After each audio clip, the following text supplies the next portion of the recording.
प्राणनाथ गोविंद कृपा निधान जगत गुरु। हे संसार ताप हरण करुणा मैं सब दुख हरो। हे शरण जोग दयाल दीनानाथ मया करो। शरीर समस्त क्षीण समय सिमरंत नानक राम दामोदर माधव।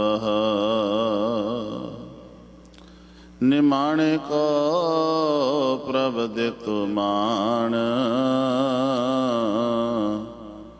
मूढ़ मुगध होए चतुर सुज्ञान।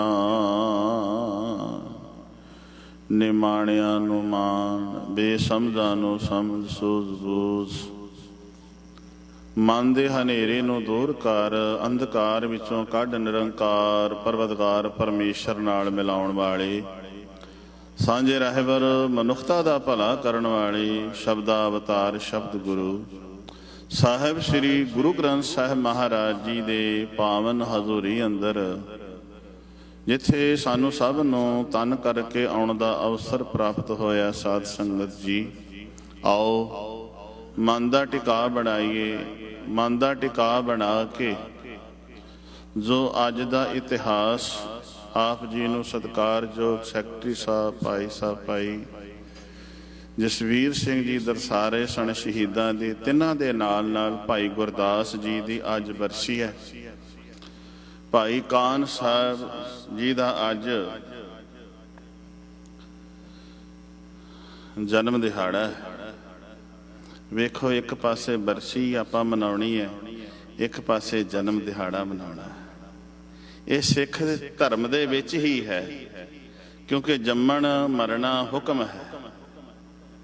जमना भी उस मालक का हुक्म है, मरना भी उस मालक का हुक्म है। क्योंकि जदों बरसी भी मनाउंदे आपां गल करदे हाँ, मैं आप नाल पहला फतेह दी सांझ फतेह च कराउणी है क्योंकि बिरतियां सुरतियां एकागर करिए कोई रसना सफला ना असफल ना रह जावे, सफल हो जावे।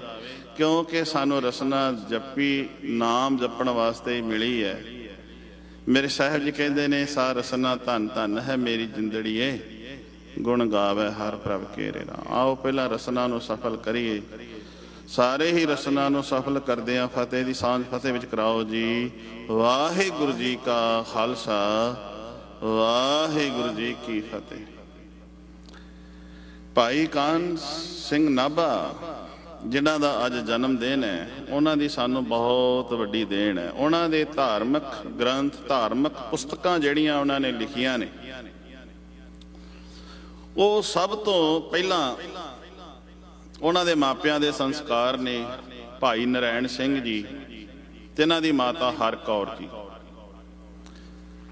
भाई कान सिंह नाभा जी जदों अजे 5 को वरियां दे होए सन ते उन्हां दे पिता नारायण सिंह जी साहिब श्री गुरु ग्रंथ साहिब महाराज की बाणी नूं तुसीं कहोगे भी भाई साहब कहण की लगे ने। गुरु ग्रंथ साहिब महाराज जी 1430 अंग मूँह जबानी याद सन, मूँह जबानी याद। भाई नारायण सिंह जो कान सिंह नाभा जी दे भाई कान साहब ਜਿਹੜੇ ਉਹਨਾਂ ਦੇ ਪਿਤਾ ਨੇ ਨਾ ਉਹਨਾਂ ਦੇ ਪਿਤਾ ਨੂੰ ਗੁਰੂ ਗ੍ਰੰਥ ਸਾਹਿਬ ਮਹਾਰਾਜ ਜੀ ਮੂੰਹ ਜ਼ਬਾਨੀ ਬਾਣੀ ਯਾਦ ਸੀ। ਮੂੰਹ ਜ਼ਬਾਨੀ ਇੱਕ ਮਹੀਨੇ ਦੇ ਵਿੱਚ 4 ਸਹਿਜ ਪਾਠ ਕਰ ਦਿੰਦੇ ਸਨ। 4 ਹੁਣ ਆਪਾਂ ਵੇਖਣਾ ਹੈ ਵੀ ਆਪਾਂ ਉਹਨਾਂ ਦਾ ਜਨਮ ਦਿਨ ਦੀ ਆਪਾਂ ਗੱਲ ਕੀਤੀ। ਮੈਂ ਭਾਈ ਗੁਰਦਾਸ ਜੀ ਵੱਲ ਆਉਣਾ ਫਿਰ मैं थोड़ा जा संखेप च ही रखांगा क्योंकि टाइम मेरे को 30 मिनट रह गए ने बाकी कि उन्होंने दे पिता किवें इन्नी बाणी उन्होंने याद हो गई। हुण नाल असीं ये थोड़े थोड़े मैसेज लैणे ने, नाल इतिहास तो सानूं मैसेज मिलने चाहिए ने।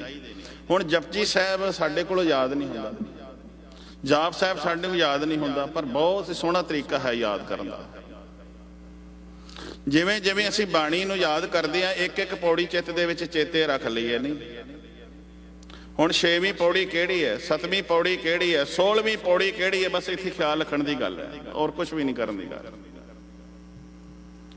ਇੰਨਾ ਯਾਦ ਰੱਖਣਾ ਚਾਹੀਦਾ ਵੀ ਜਪਜੀ ਸਾਹਿਬ ਜਦੋਂ ਅਸੀਂ ਚੱਲ ਰਹੇ ਹਾਂ, ਸੁਣਿਆ ਸਿੱਧ ਪੀਰ ਸੁਰਨਾਥ, ਸੁਣਿਆ ਧਰਤਾ ਵਲਿਆ ਆਕਾਸ਼, ਸੁਣਿਆ ਦੀਪ ਲੋ ਪਾਤਾਲ, ਸੁਣਿਆ ਪੋ ਨ ਸਕੈ ਕਾਲ, ਨਾਨਕ ਭਗਤਾਂ ਸਦਾ ਵਿਗਾਸ। ਇਹ 4 ਪੌੜੀਆਂ ਨੇ। ਪਹਿਲੀ ਪੌੜੀ ਕਿਹੜੀ ਹੈ ਤੇ ਚੌਥੀ, ਦੂਸਰੀ ਕਿਹੜੀ, ਤੀਸਰੀ ਕਿਹੜੀ ਹੈ? 4 ਪੌੜੀਆਂ। ਮੰਨੇ ਸੁਰਤ ਹੋਵੇ ਮਨ ਬੁੱਧ, ਮੰਨੈ ਸਗਲ ਭਉਣ ਕੀ ਸੁਧ। 4 ਪੌੜੀਆਂ ਨੇ। ਇਹ 4 ਪੌੜੀਆਂ ਯਾਦ ਰੱਖ ਲਓ। ਆ ਸੋਦਰ ਵਾਲੀ ਕਿਹੜੀ ਪੌੜੀ ਹੈ, ਇਹ ਯਾਦ ਰੱਖ ਲਓ। ਬਸ ਇੱਕ ਇੱਕ ਪੌੜੀ ਚਿੱਤ ਦੇ ਵਿੱਚ ਚੇਤੇ ਰੱਖ ਲਓ। ਜਦੋਂ ਅਸੀਂ ਇਲਾਹੀ ਬਾਣੀ ਦਾ, ਜਪਜੀ ਸਾਹਿਬ ਦਾ ਪਾਠ ਕਰਦੇ ਹੁੰਦੇ ਆ ਨਾ, ਕਈ ਵਾਰੀ ਕਿਸੇ ਨਾਲ ਕੋਈ ਗੱਲ ਕਰਨੀ ਪੈ ਜਾਏ, ਅਸੀਂ ਗੱਡੀ ਚਲਾ ਰਹੇ ਹਾਂ, ਫੋਨ ਆ ਜਾਵੇ, ਕਿਸ ਤਰ੍ਹਾਂ ਵੀ ਕੋਈ ਗੱਲ ਹੋ ਜਾਂਦੀ ਹੈ, ਤੁਹਾਨੂੰ ਪਤਾ ਹੋਵੇ ਕਿ ਮੈਂ ਸੁਣਿਆ ਸਿੱਧ ਪੀਰ ਪਹਿਲੀ ਪੌੜੀ ਤੇ ਸੀ, ਜਾਂ ਤੀਸਰੀ ਤੇ ਸੀ, ਜਾਂ ਚੌਥੀ ਤੇ ਸੀ, ਉੱਥੋਂ ਤੁਸੀਂ ਬਾਣੀ ਫਿਰ ਪੜ੍ਹਨੀ ਸ਼ੁਰੂ ਕਰ ਸਕਦੇ ਹੋ। ਤੁਹਾਡਾ ਸੰਪੂਰਨ ਪਾਠ ਜਪਜੀ ਸਾਹਿਬ ਜੀ ਦਾ ਹੋ ਜਾਏਗਾ। ਇਸ ਤਰ੍ਹਾਂ ਹੀ ਗੁਰੂ ਕੀ ਬਾਣੀ ਜਿਹੜੀ ਹੈ, ਭਾਈ ਨਰੈਣ ਸਿੰਘ ਜੀ ਨੇ, ਕਾਨ ਸਿੰਘ ਨਾਭਾ ਜੀ ਦੇ ਫਾਦਰ ਸਾਹਿਬ ਨੇ ਪੂਰਾ ਗੁਰੂ ਗ੍ਰੰਥ ਸਾਹਿਬ ਮਹਾਰਾਜ ਯਾਦ ਕਰ ਲਿਆ ਸੀ। ਅੱਜ ਉਹਨਾਂ ਦੇ ਜਨਮ ਦਿਨ ਅਸੀਂ ਤਾਂ ਮਨਾ ਰਹੇ ਹਾਂ ਕਿ ਕਾਨ ਸਿੰਘ ਨਾਭਾ 5 ਵਰ੍ਹਿਆਂ ਦੀ ਉਮਰ ਦੇ ਵਿੱਚ ਆਪਣੇ ਪਿਤਾ ਦੀ ਬਦੌਲਤ, ਮਾਤਾ ਹਰ ਕੌਰ ਦੀ ਬਦੌਲਤ, 5 ਵਰ੍ਹਿਆਂ ਦੀ ਆਯੂ ਦੇ ਵਿੱਚ ਸਾਧ ਸੰਗਤ ਜੀ ਉਹ ਧੰਨ ਗੁਰੂ ਗ੍ਰੰਥ ਸਾਹਿਬ ਮਹਾਰਾਜ ਦੇ ਚਰਨੀ ਲੱਗ ਗਏ ਸਨ। ਹੁਣ ਅਸੀਂ 50 ਵਰ੍ਹਿਆਂ ਦੇ ਹੋ ਗਏ ਹਾਂ। ਸਾਨੂੰ ਹੁਣ ਪਤਾ ਹੋਣਾ ਚਾਹੀਦਾ ਵੀ ਕੋਈ 45 ਕੋਈ 50 ਵਰ੍ਹਿਆਂ ਦਾ ਅਸੀਂ ਗੁਰੂ ਦੇ ਚਰਨੀ ਲੱਗੇ ਹਾਂ ਕਿ ਨਹੀਂ। ਗੁਰੂ ਸਾਹਿਬ ਜੀ ਦੇ ਦਰਸ਼ਨ ਅਸੀਂ ਕਿਵੇਂ ਕਰਨੇ ਨੇ, ਗੁਰੂ ਦੇ ਦਰਸ਼ਨ ਕਿਵੇਂ ਹੁੰਦੇ ਨੇ। ਗੁਰੂ ਦੇ ਦਰਸ਼ਨ ਆਏ ਆ, ਹੁਣ ਮੱਥਾ ਟੇਕ ਕੇ ਚਲੇ ਜਾਣਾ। ਪਰਿਕਰਮਾ ਕੀਤੀਆਂ, ਮੱਥਾ ਟੇਕਿਆ, ਪਰਿਕਰਮਾ ਕੀਤੀਆਂ, ਕੜਾਹ ਪ੍ਰਸ਼ਾਦ ਦੀ ਦੇਗ ਕਰਾਈ, ਦੇਗ ਲਈ, ਚਲੇ ਗਏ। ਗੁਰੂ ਦੇ ਦਰਸ਼ਨ ਰੁਮਾਲਿਆਂ ਵਿੱਚ, ਪਾਲਕੀ ਵਿੱਚ ਨਿਰੇ ਨਹੀਂ ਜੇ ਹੋਣੇ ਸਾਧ ਸੰਗਤ। ਜੇ ਗੁਰੂ ਦੇ ਦਰਸ਼ਨ ਕਰਨੇ ਨੇ, ਕਾਨ ਸਿੰਘ ਨਾਭਾ ਜੀ ਦਾ ਅਸੀਂ ਅੱਜ ਜਨਮ ਦਿਹਾੜਾ ਮਨਾ ਰਹੇ ਹਾਂ, ਤੇ ਕਾਨ ਸਿੰਘ ਨਾਭਾ 5 ਵਰ੍ਹਿਆਂ ਦੇ ਧੰਨ ਗੁਰੂ ਗ੍ਰੰਥ ਸਾਹਿਬ ਮਹਾਰਾਜ ਦੇ ਮਾਤਾ ਪਿਤਾ ਦੀ ਬਦੌਲਤ ਚਰਨੀ ਲੱਗ ਗਏ ਸਨ। ਜੇ ਅਸੀਂ ਹੁਣ ਤੱਕ ਨਹੀਂ ਨਾ ਲੱਗੇ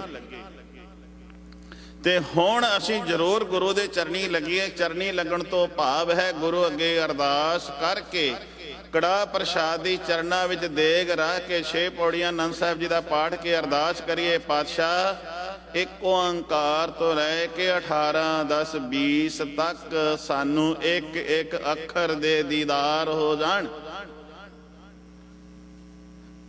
ਇੱਕ ਇੱਕ ਅੱਖਰ ਦੇ ਦੀਦਾਰ ਜਦੋਂ ਕਰਾਂਗੇ ਤੇ ਧੰਨ ਗੁਰੂ ਗ੍ਰੰਥ ਸਾਹਿਬ ਮਹਾਰਾਜ ਦੇ ਜਦੋਂ ਇੱਕ ਇੱਕ ਅੱਖਰ ਦੇ ਦੀਦਾਰ ਕਰਾਂਗੇ ਨਾ, ਸਾਧ ਸੰਗਤ ਹੋ ਜੋ ਸਾਨੂੰ ਧੰਨ ਗੁਰੂ ਗ੍ਰੰਥ ਸਾਹਿਬ ਮਹਾਰਾਜ ਦੇ ਦਰਸ਼ਨ ਉਦਣ ਹੋਣੇ ਜੇ। ਉਦਣ ਸਮਝਿਆ ਜੇ ਵੀ ਅਸੀਂ ਧੰਨ ਗੁਰੂ ਗ੍ਰੰਥ ਸਾਹਿਬ ਮਹਾਰਾਜ ਦੇ ਦਰਸ਼ਨ ਕੀਤੇ ਨੇ। ਤੇ ਕਾਨ ਸਿੰਘ ਨਾਭਾ ਦਾ ਅਸੀਂ ਜਨਮ ਦਿਨ ਮਨਾ ਰਹੇ ਹਾਂ। ਕਾਨ ਸਿੰਘ ਨਾਭਾ ਨੇ ਧੰਨ ਗੁਰੂ ਗ੍ਰੰਥ ਸਾਹਿਬ ਮਹਾਰਾਜ ਦੇ ਇੱਕ ਇੱਕ ਦਰਸ਼ਨ ਕਰਦਿਆਂ ਤੇ ਇੱਕ ਇੱਕ ਅੱਖਰ ਨੂੰ ਸ਼ਬਦ ਕੋਸ਼ ਜਿਹਨੂੰ ਅਸੀਂ ਕਹਿੰਦੇ ਆ, ਵਿਸ਼ਵ ਕੋਸ਼ ਸਾਹਿਤ, ਇਹ ਕਾਨ ਸਿੰਘ ਨਾਭਾ ਦੀ ਦੇਣ ਹੈ। ਉਹਨਾਂ ਨੇ ਇੱਕ ਇੱਕ ਅਕਸ਼ਰ ਦੀ ਡਿਕਸ਼ਨਰੀ ਬਣਾ ਦਿੱਤੀ, ਇੱਕ ਇੱਕ ਅਕਸ਼ਰ ਦਾ ਸ਼ਬਦ ਕੋਸ਼ ਬਣਾ ਦਿੱਤਾ, ਜਿਹਦੇ ਵਿੱਚੋਂ ਸਾਨੂੰ ਅੱਜ ਅਰਥ ਵੇਖਣੇ ਬਹੁਤ ਸੌਖੇ ਨੇ, ਕਿਉਂਕਿ ਉਹਨਾਂ ਨੇ ਇੱਕ ਇੱਕ ਸ਼ਬਦ ਦਾ ਸ਼ਬਦ ਕੋਸ਼ ਬਣਾਇਆ। ਇੱਕ ਇੱਕ ਅਸੀਂ ਅਰਥ ਵੇਖ ਸਕਦੇ ਹਾਂ। ਧੰਨ ਗੁਰੂ ਗ੍ਰੰਥ ਸਾਹਿਬ ਮਹਾਰਾਜ ਦੇ ਅੱਖਰਾਂ ਨੂੰ ਅਸੀਂ ਸਮਝ ਸਕਦੇ ਹਾਂ। ਅੱਖਰੀ ਗਿਆਨ ਸਾਨੂੰ ਗੁਰੂ ਗ੍ਰੰਥ ਸਾਹਿਬ ਮਹਾਰਾਜ ਦੇ ਨਾਲ ਸਾਨੂੰ ਅੱਖਰ ਵੇਖੋ ਸਾਧ ਸੰਗਤ, ਇੱਕ ਇੱਕ ਲਕੀਰ ਖਿੱਚੀਏ ਤੇ ਚਿੰਨ੍ਹ ਬਣ ਜਾਂਦਾ, ਚਿੰਨ੍ਹਾਂ ਤੋਂ ਅੱਖਰ ਬਣ ਜਾਂਦੇ ਨੇ, ਅੱਖਰਾਂ ਤੋਂ ਆਵਾਜ਼ ਨਿਕਲਣ ਲੱਗ ਪੈਂਦੀ ਹੈ, ਫਿਰ ਸ਼ਬਦ ਬਣ ਜਾਂਦੇ ਨੇ। ਇਹ ਉਹ ਸਨ ਜਿਨ੍ਹਾਂ ਨੇ ਮਹਾਨ ਸਿੱਖਾਂ ਨੇ ਸਾਨੂੰ ਇਹ ਦੇਣ ਦਿੱਤੀ ਹੈ। ਤੇ ਧੰਨ ਗੁਰੂ ਗ੍ਰੰਥ ਸਾਹਿਬ ਮਹਾਰਾਜ ਦੇ ਵਿੱਚ ਗੁਰੂ ਨਾਨਕ ਸਾਹਿਬ ਮਹਾਰਾਜ ਜੀ ਕਹਿੰਦੇ ਨੇ, ਧੰਨ ਸੋ ਕਾਗਦ ਕਲਮ ਧੰਨ, ਧੰਨ ਭਾਂਡਾ ਧੰਨ ਮਸ, ਧੰਨ ਲਿਖਾਰੀ ਨਾਨਕਾ, ਧੰਨ ਲਿਖਾਰੀ ਨਾਨਕਾ, ਜਿਨ ਨਾਮ ਲਿਖਾਇਆ ਸੱਚ, ਹੁਣ ਇਹ ਦੋਵੇਂ ਲਿਖਾਰੀਆਂ ਵਾਲੇ ਆਪਾਂ ਚੱਲਾਂਗੇ। ਮੈਂ ਸਾਂਝਾ ਜਿਹਾ ਰੱਖਾਂਗਾ ਕਿਉਂਕਿ ਇੱਕ ਲਿਖਾਰੀ ਇਹ ਹੈ ਕਾਹਨ ਸਿੰਘ ਨਾਭਾ, ਜਿਨ੍ਹਾਂ ਨੇ ਸਾਨੂੰ ਵਿਸ਼ਵ ਕੋਸ਼, ਸ਼ਬਦ ਕੋਸ਼, ਸਾਹਿਤ ਲੈ ਕੇ ਧਾਰਮਿਕ ਗ੍ਰੰਥ ਜਿਹੜੇ ਸਨ ਇਹਨਾਂ ਨੇ ਲਿਖ ਕੇ ਸਾਨੂੰ ਸਿੱਖ ਧਰਮ ਨੂੰ ਬਹੁਤ ਵੱਡੀ ਦਾਤ ਦਿੱਤੀ। ਤੇ ਇੱਕ ਲਿਖਾਰੀ ਉਹ ਹੈ ਜਿਨ੍ਹਾਂ ਦੇ ਚਰਨਾਂ ਦੇ ਵਿੱਚ ਸਾਡਾ ਸਿਰ ਝੁਕ ਜਾਂਦਾ ਹੈ, ਉਹਨੂੰ ਭਾਈ ਗੁਰਦਾਸ ਜੀ ਆਖਦੇ ਨੇ। ਭਾਈ ਗੁਰਦਾਸ ਧੰਨ ਗੁਰੂ ਅਮਰਦਾਸ ਮਹਾਰਾਜ ਦੇ ਨਾ ਰਿਸ਼ਤੇ, ਸੰਸਾਰੀ ਰਿਸ਼ਤੇ ਦੇ ਵਿੱਚ ਆਪ ਜੀ ਦੇ ਭਤੀਜੇ ਲੱਗਦੇ ਨੇ ਭਾਈ ਗੁਰਦਾਸ ਜੀ। ਭਾਈ ਗੁਰਦਾਸ ਈਸ਼ਰਦਾਸ ਜੀ ਦੇ ਪੁੱਤਰ ਨੇ, ਜੀਵਨੀ ਦੇ ਇਕਲੌਤੇ ਬੱਚੇ ਨੇ। ਭਾਈ ਗੁਰਦਾਸ ਈਸ਼ਰਦਾਸ ਜਿਹੜੇ ਨੇ ਇਹ ਧੰਨ ਗੁਰੂ ਅਮਰਦਾਸ ਮਹਾਰਾਜ ਦੇ ਸੰਸਾਰੀ ਰਿਸ਼ਤਿਆਂ ਦੇ ਵਿੱਚੋਂ ਭਰਾ ਲੱਗਦੇ ਨੇ। ਜਦੋਂ ਭਰਾ ਲੱਗਦੇ ਨੇ, ਆਪ ਜੀ ਦੇ ਮਾਤਾ 3 ਵਰਿਆਂ ਦੇ ਸਨ। ਟਿਕ ਕੇ ਧਿਆਨ ਦੇ ਕੇ ਸਾਧ ਸੰਗਤ ਸੁਣਿਆ ਜੇ। ਮੈਂ ਕੁਝ ਇਸ ਭਾਈ ਗੁਰਦਾਸ ਜੀ ਤੋਂ, ਭਾਈ ਕਾਹਨ ਸਿੰਘ ਨਾਭਾ ਤੋਂ ਕੋਈ ਮੈਸੇਜ ਦੇਣਾ ਚਾਹਾਂਗਾ ਅੱਜ ਦੇ ਸਮੇਂ ਦੇ ਵਿੱਚ। ਭਾਈ ਗੁਰਦਾਸ ਜੀ ਜਦੋਂ 3 ਵਰਿਆਂ ਦੇ ਹੋਏ ਤੇ ਆਪ ਜੀ ਦੀ ਮਾਤਾ ਚਲਾਣਾ ਕਰ ਗਈ। ਭਾਈ ਗੁਰਦਾਸ ਜੀ ਜਦੋਂ ਆਪ 12 ਵਰਿਆਂ ਦੇ ਹੋਏ ਤੇ ਅਨਾਥ ਹੋ ਗਏ। ਅਨਾਥ ਤੋਂ ਭਾਵ ਕੀ ਹੈ? ਉਹਨਾਂ ਦੇ ਪਿਤਾ ਵੀ ਪਿਆਨਾ ਕਰ ਗਏ।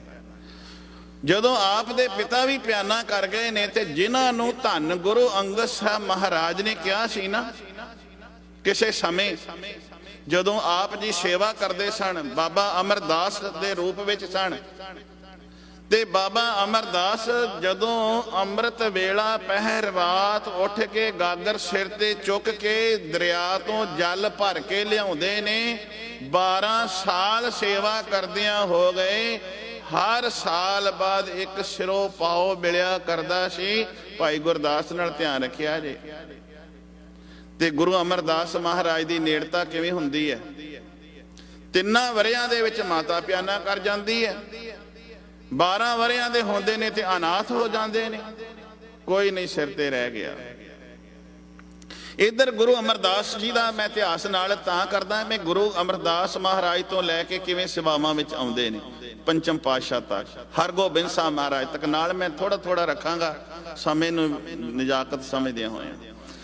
ਆਪ ਗੁਰੂ ਸਾਹਿਬ ਜੀ ਜਦੋਂ ਬਾਬਾ ਅਮਰਦਾਸ ਮਹਾਰਾਜ ਗਾਗਰ ਢਾਉਂਦੇ ਨੇ, 12 ਵਰੇ ਲੰਘ ਜਾਂਦੇ ਨੇ। 12 ਵਰੇ ਤੇ ਜਦੋਂ 12ਵਾਂ ਵਰਾ ਆਉਂਦਾ ਹੈ ਨਾ, ਮੀਂਹ ਆਉਂਦਾ, ਹਨੇਰੀ ਆਉਂਦੀ ਹੈ, ਬਹੁਤ ਤੇਜ਼ ਵੇਗ ਵਿੱਚ ਬੱਦਲ ਆਉਂਦੇ ਨੇ, ਪਾਣੀ ਹੋ ਜਾਂਦਾ ਹੈ। ਪਾਣੀ ਧਰਤੀ ਤੇ ਪਾਣੀ ਫਿਰਦਾ ਹੈ, ਹਨੇਰੀ ਵੀ ਹੈ, ਬੱਦਲ ਵੀ ਹੈ। ਤਾਂ ਆਪ ਜੀ ਗਾਗਰ ਮੋਢੇ ਤੋਂ ਚੱਕੀ ਹੈ। ਗੁਰੂ ਅੰਗਦ ਸਾਹਿਬ ਮਹਾਰਾਜ ਦੇ ਇਸ਼ਨਾਨ ਕਰਾਉਣ ਵਾਸਤੇ ਆ ਰਹੇ ਨੇ। ਇੱਕ ਜਲਾਇਆ ਦਾ ਘਰ ਵਿੱਚ ਬੈਠੇ ਨੇ, ਖੱਡੀ ਬਾਹਰ ਹੈ। ਹਵਾ ਨੇ ਤੱਕਿਆ ਤੇ ਪੈਰ ਖੱਡੀ ਵਿੱਚ ਪਿਆ, ਕਿੱਲੀ ਅੜੀ ਤੇ ਆਪ ਡਿੱਗ ਗਏ। ਜਿਵੇਂ ਡਿੱਗੇ, ਕੜਮ ਕਰਕੇ ਡਿੱਗਣ ਦੀ ਆਵਾਜ਼ ਆਉਂਦੀ ਹੈ। ਜਲਾਇਆ ਕਹਿੰਦਾ ਬਾਹਰ ਕੌਣ ਹੈ? ਕਹਿੰਦੀ ਹੈ ਕੌਣ ਹੋਣਾ? ਉਹ ਅਮਰੋ ਨਿਥਾਵਾਂ ਹੀ ਹੋਏਗਾ, ਜਿਹੜਾ ਕੁੜਮਾਂ ਦੇ ਟੁਕਰਾਂ ਤੇ ਪਲ ਰਿਹਾ ਹੈ। ਬਸ ਮੇਰੇ ਸਤਿਗੁਰੂ ਨੇ ਇੱਥੇ ਇੱਕ ਗੱਲ ਧਿਆਨ ਦਿਆ ਜੇ, ਕਿਧਰੇ ਮੇਰਾ ਗੁਰੂ ਸਰਾਫ ਨਹੀਂ ਦਿੰਦਾ। ਬਸ ਕੰਨਾਂ ਦੇ ਵਿੱਚ ਆਵਾਜ਼ ਪਈ ਬਾਬਾ ਅਮਰਦਾਸ ਮਹਾਰਾਜ ਦੇ, ਤੇ ਇੰਨੇ ਹੀ ਬਚਲ ਕਹੇ ਚੱਲੀਏ, ਮੈਂ ਤਾਂ ਥਾਂ ਵਾਲਾ ਵਾਂ। ਬਸ ਇੰਨੇ ਬਚਨ ਕਹੇ, ਉਹਨੂੰ ਝੱਲ ਪੈ ਗਿਆ। ਕਹਿੰਦੇ ਨੇ ਇਤਿਹਾਸਕਾਰ, ਜਦੋਂ ਸਤਿਗੁਰੂ ਜੀ ਦੇ ਇਸ਼ਨਾਨ ਕਰਨ ਲਈ ਜਲ ਲੈ ਕੇ ਬਾਬਾ ਅਮਰਦਾਸ ਜੀ ਗਏ ਨੇ, ਧੰਨ ਗੁਰੂ ਅੰਗਦ ਸਾਹਿਬ ਮਹਾਰਾਜ ਅੰਦਰ ਦੀ ਜਾਣਨ ਵਾਲੇ ਨੇ, ਅੰਤਰਜਾਮੀ ਜਿਹਨੂੰ ਕਹਿੰਦੇ ਆ, ਅੰਦਰ ਦੀ ਜਾਣਨ ਵਾਲੇ। ਅੱਜ ਸਮਾਂ ਲੱਗ ਗਿਆ ਕੁਝ ਵੱਧ।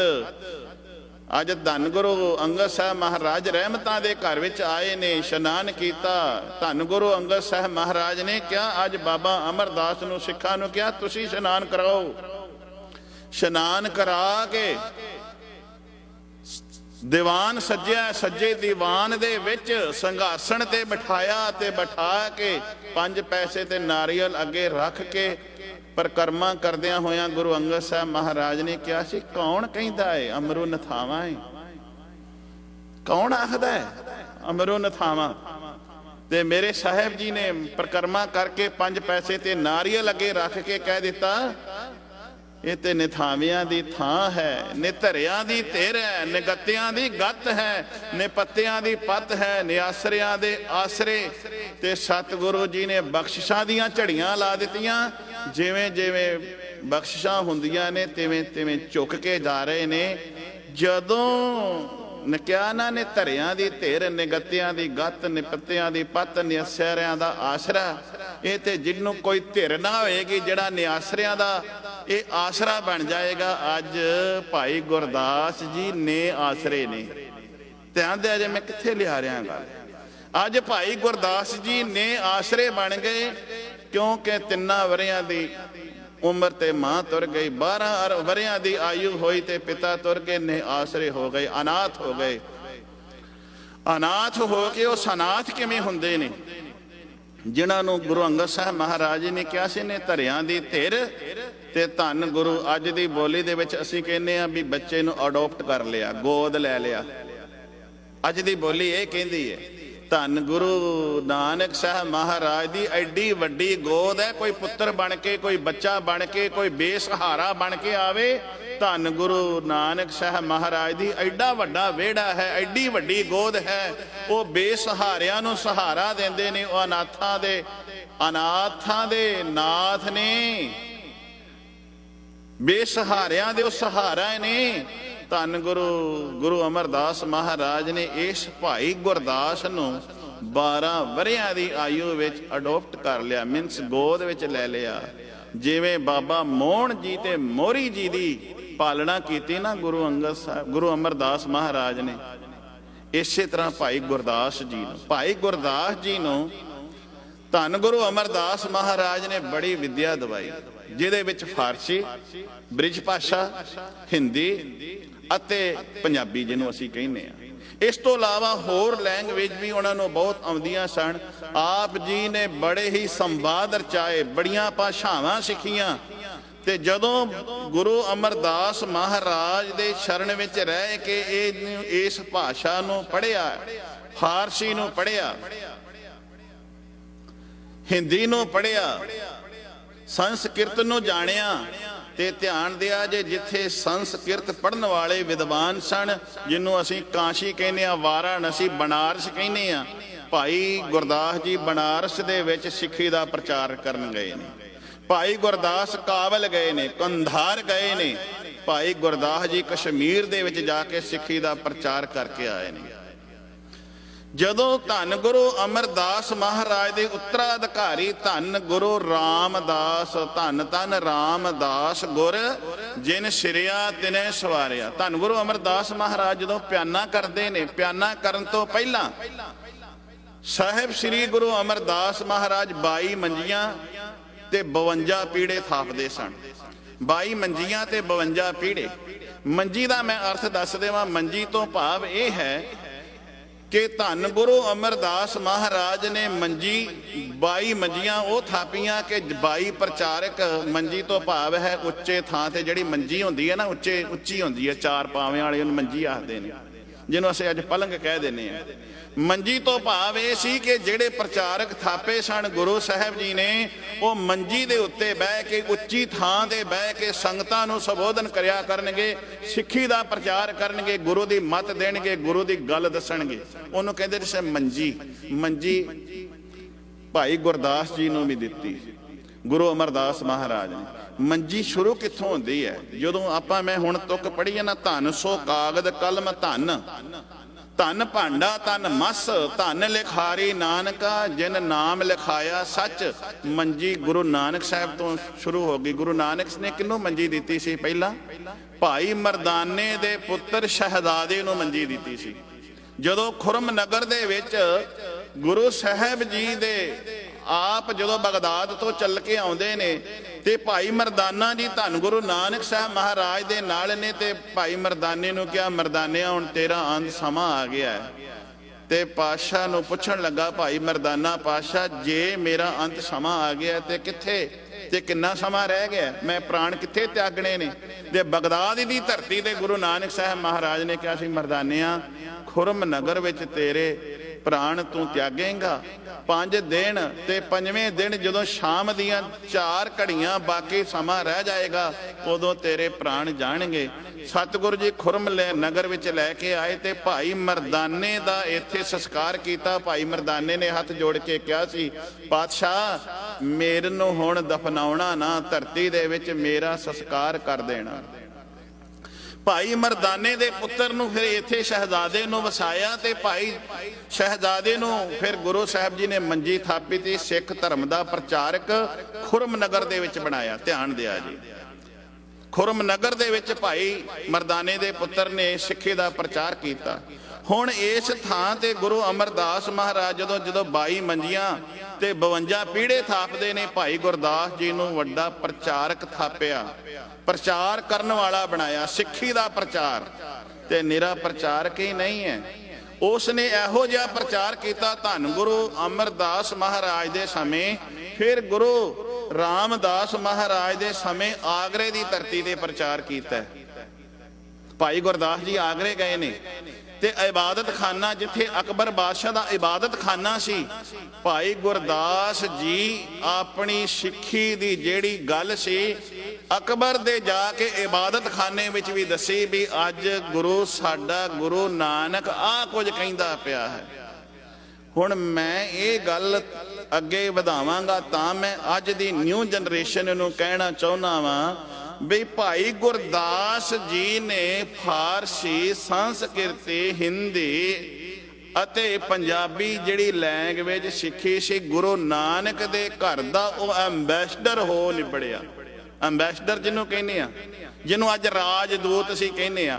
ਅੱਜ ਭਾਈ ਗੁਰਦਾਸ ਜੀ ਦਾ ਅਸੀਂ ਬਰਸੀ ਮਨਾ ਰਹੇ ਹਾਂ ਤੇ ਮੈਂ ਅੱਜ ਨਿਊ ਜਨਰੇਸ਼ਨ ਜਿਹੜੀ ਹੈ, ਜਿਹੜੀ ਅੱਜ ਪੜ੍ਹੀ ਲਿਖੀ ਹੈ, ਕਿਸੇ ਨੇ PhD ਕਰ ਲਈ ਹੈ, ਕੋਈ ਅੱਜ ਵਕਾਲਤ ਕਰ ਰਿਹਾ, ਕੋਈ ਮਾਸਟਰ ਡਿਗਰੀਆਂ ਕਰ ਰਿਹਾ। ਬਹੁਤ ਹੀ ਮੈਂ ਆਪਣੀਆਂ ਅੱਜ ਭੈਣਾਂ ਨੂੰ, ਬੱਚੀਆਂ ਨੂੰ, ਧੀਆਂ ਨੂੰ, ਉਹਨਾਂ ਨੂੰ ਮੈਂ ਇਹ ਬੇਨਤੀ ਹੱਥ ਜੋੜ ਕੇ ਉਹਨਾਂ ਦੇ ਚਰਨਾਂ 'ਚ ਕਰਾਂਗਾ ਬੇਨਤੀ, ਜਿਹੜੇ ਮਾਪੇ ਅੱਜ ਤੁਹਾਨੂੰ ਪੜ੍ਹਾ ਰਹੇ ਨੇ, ਮੈਂ ਗੱਲ ਕਰ ਰਿਹਾ ਪੜ੍ਹੇ ਅੱਜ ਭਾਈ ਗੁਰਦਾਸ ਜੀ ਦੀ, ਕਿਉਂਕਿ ਭਾਈ ਗੁਰਦਾਸ ਜੀ ਦੀ ਸਾਨੂੰ ਦੇਣ ਕੀ ਹੈ।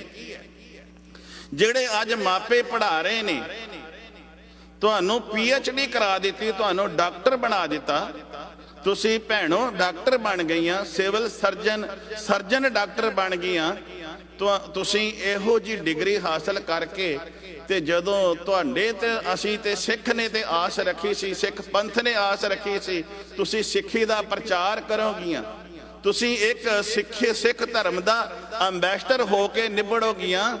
ਪਰ ਤੁਸੀਂ ਅੱਜ ਆਪਣਾ ਜੇ ਟਰੈਕ ਚੇਂਜ ਕਰ ਲਿਆ, ਜੇ ਮੇਰੇ ਵੀਰਾਂ ਨੇ ਟਰੈਕ ਚੇਂਜ ਕਰ ਲਿਆ, ਇੰਨੀ ਪੜ੍ਹਾਈ ਕਰਕੇ ਇੱਥੋਂ ਤੱਕ ਪਹੁੰਚ ਕੇ PhD ਕਰਕੇ, ਮਾਸਟਰ ਡਿਗਰੀ ਕਰਕੇ, ਵਕਾਲਤ ਜਿਹੜਾ ਪੜ੍ਹਦਾ ਹੈ, ਜਿਹੜਾ ਵਕਾਲਤ ਕਰਦਾ ਹੈ, ਉਹਨੂੰ ਗੁਰੂ ਸਾਹਿਬਾਨਾਂ ਦੀ ਹਿਸਟਰੀ ਦਾ ਨਹੀਂ ਪਤਾ ਹੁੰਦਾ, ਉਹਨੂੰ ਗੁਰੂ ਨਾਨਕ ਸਾਹਿਬ ਜੀ ਦੀ ਬਾਣੀ ਦਾ ਪਤਾ ਨਹੀਂ ਹੈ। ਉਹਨੇ ਆਪਣੇ ਹਿਸਟਰੀ ਪੜ੍ਹੀ ਹੈ, ਉਹਨੇ ਇਤਿਹਾਸ ਪੜ੍ਹਿਆ ਹੈ, ਉਹਨੇ ਸੰਸਾਰ ਦੀ ਪੂਰੀ ਗਿਆਨ ਲਿਆ ਹੈ, ਉਹ ਵਕਾਲਤ ਤਾਂ ਹੀ ਕਰਦਾ ਹੈ। ਜਿਹੜਾ PhD ਕਰਦਾ ਹੈ ਉਹ ਡਾਕਟਰ ਹੈ, ਸਕਾਲਰ ਹੈ।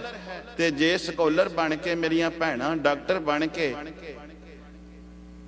ਹੋਰ ਕਿਸੇ ਕਮਿਊਨਿਟੀ ਵਿੱਚ ਚਲੇ ਜਾਣ, ਹੋਰ ਕਿਸੇ ਬਰਾਦਰੀ ਵਿੱਚ ਚਲੇ ਜਾਣ, ਆਪਣਾ ਨਿਕਾਹ ਵਿਆਹ ਜਾਂ ਕਹਿਣ ਮੈਂ ਕਾਲੇ ਨਾਲ ਕਰਨਾ ਹੈ, ਮੈਂ ਜੇ ਗੋਰੇ ਨਾਲ ਕਰਨਾ ਹੈ, ਜਾਂ ਮੈਂ ਹੋਰ ਕਿਸੇ ਗੁਜਰਾਤੀ ਨਾਲ ਜਾਣਾ ਹੈ, ਤੇ ਮੈਂ ਕਹਿਨਾਗਾ ਉਹ ਬਦਕਿਸਮਤ ਹੋਵੇਗੀ ਮੇਰੀ ਭੈਣ। ਜੇ ਉਹ ਸਿੱਖ ਧਰਮ ਦੇ ਵਿੱਚ ਜਨਮ ਲੈ ਕੇ ਸਿੱਖੀ ਨੂੰ ਨਾ ਅਪਣਾ ਸਕੀ, ਫਿਰ ਦੂਜਾ ਨੰਬਰ ਗਿਆਨ ਲੈ ਕੇ ਇੱਕ ਤੇ ਬੇਸਮਝ ਰਾਹ ਤੋਂ ਕਿਰਾਏ ਪੈ ਜਾਵੇ। ਇੱਕ ਨੂੰ ਸੰਕੇਤ ਦਿਸ ਰਿਹਾ ਹੈ, ਟਾਰਗੇਟ ਉਹਦੇ ਉੱਤੇ ਨੇਮ ਪਲੇਟ ਦੱਸ ਰਹੀ ਹੈ ਵੀ ਤੂੰ ਇਸ ਪਾਸੇ ਮੁੜ, ਇਸ ਪਾਸੇ ਤੇਰੀ ਮੰਜ਼ਿਲ ਹੈ, ਪਰ ਜਾਣ ਬੁੱਝ ਕੇ ਵੀ ਉਹ ਦੂਸਰੇ ਪਾਸੇ ਮੁੜ ਜਾਵੇ ਤੇ ਉਹਦੇ ਵਰਗਾ ਮੈਂ ਕਹਿੰਦਾ ਕੋਈ ਬੇਸਮਝ ਨਹੀਂ ਹੋ ਸਕਦਾ। ਜੇ ਸਿੱਖੀ ਦੇ ਵਿੱਚ ਜਨਮ ਲੈ ਕੇ ਵੀ ਅਸੀਂ ਆਪਣਾ ਸਿੱਖ ਧਰਮ ਛੱਡ ਕੇ ਹੋਰ ਕਿਸੇ ਪਾਸੇ ਚਲੇ ਗਏ ਤੇ ਉਹਦੇ ਵਰਗਾ ਕੋਈ ਮਾੜੀ ਕਿਸਮਤ ਵਾਲਾ ਨਹੀਂ ਹੋ ਸਕਦਾ। ਇਹ ਮੇਰਾ ਇੱਕ ਅੱਜ ਦਾ ਸਮੇਂ ਦੇ ਵਿੱਚ ਭਾਈ ਗੁਰਦਾਸ ਜੀ ਦਾ ਅਸੀਂ ਬਰਸੀ ਮਨਾ ਰਹੇ ਹਾਂ ਤੇ ਭਾਈ ਕਾਹਨ ਸਿੰਘ ਨਾਭਾ ਦਾ ਅਸੀਂ ਅੱਜ ਜਨਮ ਦਿਨ ਮਨਾ ਰਹੇ ਹਾਂ। ਇਹ ਦੋਵੇਂ ਸਿੱਖ ਧਰਮ ਦੇ ਐਂਬੈਸਡਰ ਹੋ ਕੇ ਨਿਬੜੇ ਨੇ। ਤੇ ਗੁਰੂ ਪਿਆਰਿਓ, ਅੱਜ ਜਿਹੜੀਆਂ ਮੇਰੀਆਂ ਭੈਣਾਂ ਨੇ, ਜਿਨ੍ਹਾਂ ਨੇ ਡਿਗਰੀਆਂ ਕੀਤੀਆਂ, ਵੀਰਾਂ ਨੇ PhD ਕੀਤੀ ਹੈ। ਜੇ ਅੱਜ ਸੇਵਾ ਕਰਨੀ ਹੈ ਤੇ ਤੱਪੜ ਝਾੜਨ ਦੀ ਨਿਰੀ ਸੇਵਾ ਨਹੀਂ ਰਹਿ ਗਈ, ਭਾਂਡੇ ਮਾਂਜਣ ਦੀ ਨਿਰੀ ਸੇਵਾ ਨਹੀਂ ਹੈ। ਨਿਰੀ ਭਾਂਡੇ ਮਾਂਜਣ ਤੇ ਤੱਪੜ ਝਾੜਨ ਦੀ ਸੇਵਾ ਹੀ ਨਹੀਂ ਹੈ। ਜਿਹੜੀ ਸੇਵਾ ਤੁਸੀਂ ਕਰ ਸਕਦੇ ਹੋ, ਜਿਨ੍ਹਾਂ ਨੇ PhD ਕੀਤੀ ਹੈ, ਸਕੋਲਰੀ ਕਰ ਲਈ ਹੈ, ਜਿਨ੍ਹਾਂ ਨੇ ਵਕਾਲਤ ਕਰ ਲਈ ਹੈ, ਉਹ ਤੁਸੀਂ ਧੰਨ ਗੁਰੂ ਗ੍ਰੰਥ ਸਾਹਿਬ ਮਹਾਰਾਜ ਦੀ ਬਾਣੀ ਭਾਈ ਗੁਰਦਾਸ ਵਾਂਗੂ ਤੁਸੀਂ ਹਰ ਥਾਂ ਥਾਂ ਤੇ ਪਹੁੰਚਾ ਸਕਦੇ ਹੋ। ਜਿੱਥੇ ਆਮ ਮਨੁੱਖ ਦੀ ਆਵਾਜ਼ ਨਹੀਂ ਪਹੁੰਚਦੀ, ਉੱਥੇ ਤੁਸੀਂ ਪਹੁੰਚਾ ਸਕਦੇ ਹੋ। ਤੁਸੀਂ ਨਾਸਾ ਤੱਕ ਪਹੁੰਚਾ ਸਕਦੇ ਹੋ, ਤੁਸੀਂ UNO ਤੱਕ ਪਹੁੰਚਾ ਸਕਦੇ ਹੋ। ਤੁਸੀਂ ਸਾਰੀਆਂ ਕੰਟਰੀਆਂ ਦੇ ਜਿਹੜੇ ਮਹਾਨ ਪੁਰਖ ਨੇ ਉਹਨਾਂ ਤੱਕ ਤੁਸੀਂ ਗੁਰੂ ਨਾਨਕ ਦੀ ਬਾਣੀ ਨੂੰ ਪਹੁੰਚਾਓ। ਦੱਸੋ ਵੀ ਗੁਰੂ ਨਾਨਕ ਨੇ ਸਿੱਖ ਨੂੰ ਕਿਹੋ ਜਿਹਾ ਬਣਾਇਆ ਹੈ, ਗੁਰੂ ਨਾਨਕ ਦੀ ਸਿੱਖੀ ਆਖਦੀ ਕੀ ਹੈ, ਗੁਰੂ ਨਾਨਕ ਦੀ ਸਿੱਖੀ ਦਾ ਕਨਸੈਪਟ ਕੀ ਹੈ, ਇਹ ਤੁਸੀਂ ਦੱਸ ਸਕਦੇ ਹੋ। ਪਰ ਜੇ ਅੱਜ PhD ਕਰਕੇ, ਜੇ ਅੱਜ ਸਕਾਲਰ ਤੁਸੀਂ ਬਣ ਕੇ, ਜੇ ਅੱਜ ਤੁਸੀਂ ਵਕਾਲਤਾਂ ਕਰਕੇ ਤੇ ਮੇਰੀਆਂ ਭੈਣਾਂ ਆਪਣੀ ਬਰਾਦਰੀ ਨੂੰ, ਆਪਣੇ ਧਰਮ ਨੂੰ, ਆਪਣੇ ਸਿੱਖ ਪੰਥ ਨੂੰ ਛੱਡ ਕੇ ਹੋਰ ਕਿਤੇ ਨਿਕਾਹ ਵਿਆਹ ਕਰਾਉਣ, ਤੇ ਮੈਂ ਕਹਿੰਦਾ ਉਹਨਾਂ ਦੀ ਬਦਨਸੀਬੀ ਹੋਵੇਗੀ, ਉਹ ਖੁਸ਼ਕਿਸਮਤ ਨਹੀਂ ਹੋਣਗੀਆਂ। ਤੇ ਇਹ ਮੇਰਾ ਅੱਜ ਭਾਈ ਗੁਰਦਾਸ ਜੀ ਦਾ ਅੱਜ ਜਿਹੜਾ ਬਰਸੀ ਦਾ ਤੇ ਕਾਨ ਸਿੰਘ ਨਾਭਾ ਤੋਂ ਮੈਂ ਇਹ ਮੈਸੇਜ ਮੈਂ ਆਪ ਜੀ ਨੂੰ ਦੇ ਰਿਹਾ ਕਿ ਅਸੀਂ ਸਿੱਖ ਪੰਥ ਦੇ ਐਂਬੈਸਡਰ ਬਣਨਾ ਹੈ। ਜੇ ਤੁਸੀਂ PhD ਕੀਤੀ ਹੈ ਤੇ ਧੰਨ ਗੁਰੂ ਗ੍ਰੰਥ ਸਾਹਿਬ ਮਹਾਰਾਜ ਤੇ ਵੀ ਨਾਲ PhD ਕਰਕੇ ਇੱਕ ਇੱਕ ਥਾਂ ਤੇ ਘਰ ਘਰ ਤੱਕ ਆਵਾਜ਼ ਪਹੁੰਚਾ ਦਿਓ ਕਿ ਧੰਨ ਗੁਰੂ ਗ੍ਰੰਥ ਸਾਹਿਬ ਮਹਾਰਾਜ ਦਾ ਇੱਕ ਇੱਕ ਅੱਖਰ ਆ ਕਹਿ ਰਿਹਾ ਹੈ। ਧੰਨ ਦਿਓ, ਧੰਨ ਸੋ ਕਾਗਦ ਕਲਮ, ਧੰਨ ਭਾਈ ਗੁਰਦਾਸ ਜੀ, ਧੰਨ ਉਹ ਕਾਗਜ਼ ਹੈ, ਧੰਨ ਉਹ ਕਲਮ ਹੈ। ਗੁਰੂ ਨਾਨਕ ਸਾਹਿਬ ਮਹਾਰਾਜ ਜੀ ਕਹਿ ਰਹੇ ਨੇ, ਧੰਨ ਸੋ ਕਾਗਦ ਕਲਮ, ਧੰਨ ਧੰਨ ਭਾਂਡਾ, ਧੰਨ ਮਸ, ਧੰਨ ਲਿਖਾਰੀ ਨਾਨਕਾ, ਧੰਨ ਲਿਖਾਰੀ ਨਾਨਕਾ, ਜਿਨ ਨਾਮ ਲਿਖਾਇਆ ਸੱਚ। ਭਾਈ ਗੁਰਦਾਸ ਧੰਨ ਹੈ, ਤੇਰੀ ਹੱਥ ਦੇ ਵਿੱਚ ਕਲਮ ਫੜੀ ਹੋਈ, ਤੂੰ ਸਾਨੂੰ ਆ ਵਾਰਾਂ ਜਿਹੜੀਆਂ ਭਾਈ ਗੁਰਦਾਸ ਨੇ ਉਚਾਰਨ ਕੀਤੀਆਂ ਨੇ, ਸੁਣ ਮੇਲਾ ਸ਼ਿਵਰਾਤ ਦਾ, ਬਾਬਾ ਚੱਲ ਬਟਾਲੇ ਆਈ। ਹੁਣ ਇੱਕ ਇੱਕ ਵਾਰ ਦੇ ਵਿੱਚ ਭਾਈ ਗੁਰਦਾਸ ਨੇ ਗੁਰੂ ਸਾਹਿਬਾਨਾਂ ਦਾ ਸਾਰਾ ਸਾਰਾ ਆਪਣਾ ਜੀਵਨ ਦੱਸ ਦਿੱਤਾ ਹੈ। ਅਸੀਂ ਖੱਬੇ ਵੇਖਦੇ ਹਾਂ, ਸੱਜੇ ਵੇਖਦੇ ਹਾਂ, ਅੱਗੇ ਵੇਖਦੇ ਹਾਂ, ਕੁਝ ਅਸੀਂ ਵੇਖ ਕੇ ਤੇ ਉਹ ਦੱਸ ਦਿੰਦੇ ਹਾਂ। ਕੋਈ ਕੰਨਾਂ ਨਾਲ ਸੁਣ ਕੇ ਦੱਸ ਦਿੰਦਾ ਹੈ, ਕੋਈ ਅੱਖਾਂ ਨਾਲ ਵੇਖ ਕੇ ਦੱਸ ਦਿੰਦਾ ਹੈ। ਪਰ ਧੰਨ ਭਾਈ ਗੁਰਦਾਸ ਜੀ ਹੈ ਜਿਨ੍ਹਾਂ ਨੇ ਗੁਰੂ ਨਾਨਕ ਸਾਹਿਬ ਮਹਾਰਾਜ ਦਾ ਜੀਵਨ ਪੜ੍ਹਿਆ, ਜਿਨ੍ਹਾਂ ਨੇ ਗੁਰੂ ਨਾਨਕ ਸਾਹਿਬ ਮਹਾਰਾਜ ਦਾ ਜੀਵਨ ਵਾਚਿਆ ਤੇ ਆਪ 12 ਸਾਲ ਦੀ ਅਨਾਥ ਆਯੂ ਦੇ ਵਿੱਚ ਗੁਰੂ ਅਮਰਦਾਸ ਮਹਾਰਾਜ ਦੀ ਗੋਦ ਵਿੱਚ ਬੈਠ ਕੇ ਦੁਨਿਆਵੀ ਅੱਖਰਾਂ ਦਾ ਗਿਆਨ ਲੈ ਕੇ ਤੇ ਗੁਰੂ ਕੇ ਰਹਿਮਤ ਸਦਕੇ ਭਾਈ ਗੁਰਦਾਸ ਨੇ ਕਵਿੱਤ ਵਾਰਾਂ ਦੇ ਵਿੱਚ ਗੁਰੂ ਸਾਹਿਬਾਨਾਂ ਦਾ ਸਾਰਾ ਜੀਵਨ ਲਿਖ ਦਿੱਤਾ। ਭਾਈ ਗੁਰਦਾਸ ਜੀ ਨੇ ਕਵਿੱਤਾਂ ਤੇ ਵਾਰਾਂ ਦੇ ਵਿੱਚ ਭਾਈ ਗੁਰਦਾਸ ਨੇ, ਜਿਵੇਂ ਆਪਾਂ ਪੜ੍ਹਦੇ ਹਾਂ ਨਾ, ਭਾਈ ਗੁਰਦਾਸ ਜੀ ਕੀ ਨਹੀਂ ਕਿਹੜੇ ਗੁਰੂ ਸਾਹਿਬਾਨਾਂ ਦੀ ਵਡਿਆਈ ਨਹੀਂ ਕੀਤੀ। ਰਹਿੰਦੇ ਗੁਰ ਦਰਿਆਓ ਵਿੱਚ ਮੀਨ ਕੁਲੀਨ ਹੇਤ ਨਿਰਬਾਣੀ। ਲਾਸਟ ਦੀ ਤੁਕ ਵਿੱਚ ਕਹਿੰਦੇ ਨੇ ਗੁਰ ਅਰਜਨ ਵਿਟੋ ਕੁਰਬਾਨੀ। ਧੰਨ ਗੁਰੂ ਅਰਜਨ ਸਾਹਿਬ ਮਹਾਰਾਜ, ਮੈਂ ਤੁਹਾਡੇ ਤੋਂ ਮੈਂ ਕੁਰਬਾਨ ਜਾਂਦਾ। ਧੰਨ ਗੁਰੂ ਅਰਜਨ ਸਾਹਿਬ ਮਹਾਰਾਜ, ਮੈਂ ਤੁਹਾਡੇ ਤੋਂ ਸਦਕੇ ਜਾਨਾ ਵਾਂ। ਧੰਨ ਗੁਰੂ ਅਰਜਨ ਸਾਹਿਬ ਮਹਾਰਾਜ ਦੇ ਸਮੇਂ, ਗੁਰੂ ਅਮਰਦਾਸ ਮਹਾਰਾਜ ਦੇ ਸਮੇਂ ਆਪ ਨੇ ਸਿੱਖੀ ਦਾ ਪ੍ਰਚਾਰ ਕੀਤਾ। ਗੁਰੂ ਰਾਮਦਾਸ ਮਹਾਰਾਜ ਦੇ ਸਮੇਂ ਆਗਰੇ ਦੇ ਵਿੱਚ ਗਏ ਨੇ ਤੇ ਅਕਬਰ ਦੇ ਇਬਾਦਤ ਖਾਨੇ ਦੇ ਵਿੱਚ ਜਾ ਕੇ ਗੁਰੂ ਨਾਨਕ ਦੇ ਘਰ ਦਾ ਮੈਸੇਜ ਦਿੱਤਾ ਹੈ। ਅੱਜ ਮੈਂ ਵਾਰ-ਵਾਰ ਕਹਾਂਗਾ, ਜਿਹੜੀਆਂ ਸਾਡੀਆਂ ਭੈਣਾਂ PhD ਕੀਤੀਆਂ ਨੇ, ਸਿੱਖ ਪੰਥ ਨੂੰ ਛੱਡ ਕੇ ਦੂਸਰੀਆਂ ਪਰਿਵਾਰਾਂ ਹੋਰ ਬਰਾਦਰੀਆਂ ਵਿੱਚ ਜਾ ਰਹੀਆਂ ਨੇ, ਨਾ ਜਾਓ। ਗੁਰੂ ਨਾਨਕ ਦੇ ਘਰ ਵਿੱਚ ਤੁਹਾਡਾ ਜਨਮ ਹੋਇਆ ਹੈ। ਜੇ ਤੁਹਾਡੇ ਕੋਲ ਇੰਨਾ ਅਖਰੀ ਗਿਆਨ ਹੈ, ਅੱਜ ਗੁਰੂ ਨਾਨਕ ਦੇ ਘਰ ਦਾ ਐਂਬੈਸਡਰ ਬਣ ਕੇ ਗੁਰੂ ਨਾਨਕ ਦੀ ਸਿੱਖੀ ਦਾ ਪ੍ਰਚਾਰ ਕਰੋ, ਜਿਵੇਂ ਭਾਈ ਗੁਰਦਾਸ ਜੀ ਨੇ ਕੀਤਾ ਹੈ, ਜਿਵੇਂ ਭਾਈ ਕਾਨ ਸਿੰਘ ਨਾਭਾ ਨੇ ਕੀਤਾ ਹੈ। ਤੁਸੀਂ ਇੱਕ ਇੱਕ ਅੱਖਰ ਜਿਹੜਾ ਹੈ ਗੁਰੂ ਕੀ ਬਾਣੀ ਰਾਹੀਂ ਉਹਨਾਂ ਦੇ ਤੱਕ ਪਹੁੰਚਾਓ ਜਿਹੜੀਆਂ ਸੁੱਤੀਆਂ ਹੋਈਆਂ ਰੂਹਾਂ ਨੇ। ਉਹਨਾਂ ਦੇ ਕੰਨਾਂ ਤੱਕ ਇਹ ਮੈਸੇਜ ਗੁਰੂ ਕੀ ਬਾਣੀ ਦਾ ਪਹੁੰਚਾਓ। ਤੇ ਭਾਈ ਗੁਰਦਾਸ ਜੀ ਨੇ ਗੁਰੂ ਨਾਨਕ ਦੀ ਵਡਿਆਈ ਕਰਦਿਆਂ ਜਦੋਂ ਗੁਰੂ ਅਰਜਨ ਸਾਹਿਬ ਮਹਾਰਾਜ, ਗੁਰੂ ਅਮਰਦਾਸ ਮਹਾਰਾਜ ਦੇ ਸਮੇਂ ਵਡਿਆਈ ਕੀਤੀ, ਜਦੋਂ ਗੁਰੂ ਅਰਜਨ ਸਾਹਿਬ ਮਹਾਰਾਜ ਦੇ ਚਰਨਾਂ ਵਿੱਚ ਆਏ, ਭਾਈ ਗੁਰਦਾਸ ਜੀ ਨੂੰ ਕਿੰਨਾ ਕਾਬਲ ਸਮਝਿਆ ਹੋਏਗਾ। ਸਾਹਿਬ ਸ੍ਰੀ ਗੁਰੂ ਅਰਜਨ ਦੇਵ ਮਹਾਰਾਜ ਨੇ, ਗੁਰੂ ਅਰਜਨ ਸਾਹਿਬ ਮਹਾਰਾਜ ਨੇ ਕਿੰਨਾ ਕਾਬਲ ਸਮਝਿਆ ਹੋਏਗਾ। ਜਿੰਨੀ ਗੁਰੂ ਅੰਗਦ ਸਾਹਿਬ ਮਹਾਰਾਜ ਕੋਲੋਂ ਗੁਰੂ ਨਾਨਕ ਦੀ ਬਾਣੀ, ਗੁਰੂ ਅੰਗਦ ਸਾਹਿਬ, ਗੁਰੂ ਅਮਰਦਾਸ, ਗੁਰੂ ਰਾਮਦਾਸ ਸਾਹਿਬ ਸ੍ਰੀ ਗੁਰੂ ਅਰਜਨ ਸਾਹਿਬ ਮਹਾਰਾਜ ਦੇ ਜਦੋਂ ਬਾਣੀ ਦਾ ਖਜ਼ਾਨਾ ਇਕੱਠਾ ਕੀਤਾ ਨਾ, ਜੇ ਜਿਨ੍ਹਾਂ ਨੂੰ ਆਪਾਂ ਪੜ੍ਹਦੇ ਆ ਨਾ, ਪੀਓ ਦਾਦੇ ਕਾ ਖੋਲ ਡਿੱਠਾ ਖਜ਼ਾਨਾ ਤਾਂ ਮੇਰਾ ਮਨ ਭਇਆ ਨਿਧਾਨਾ।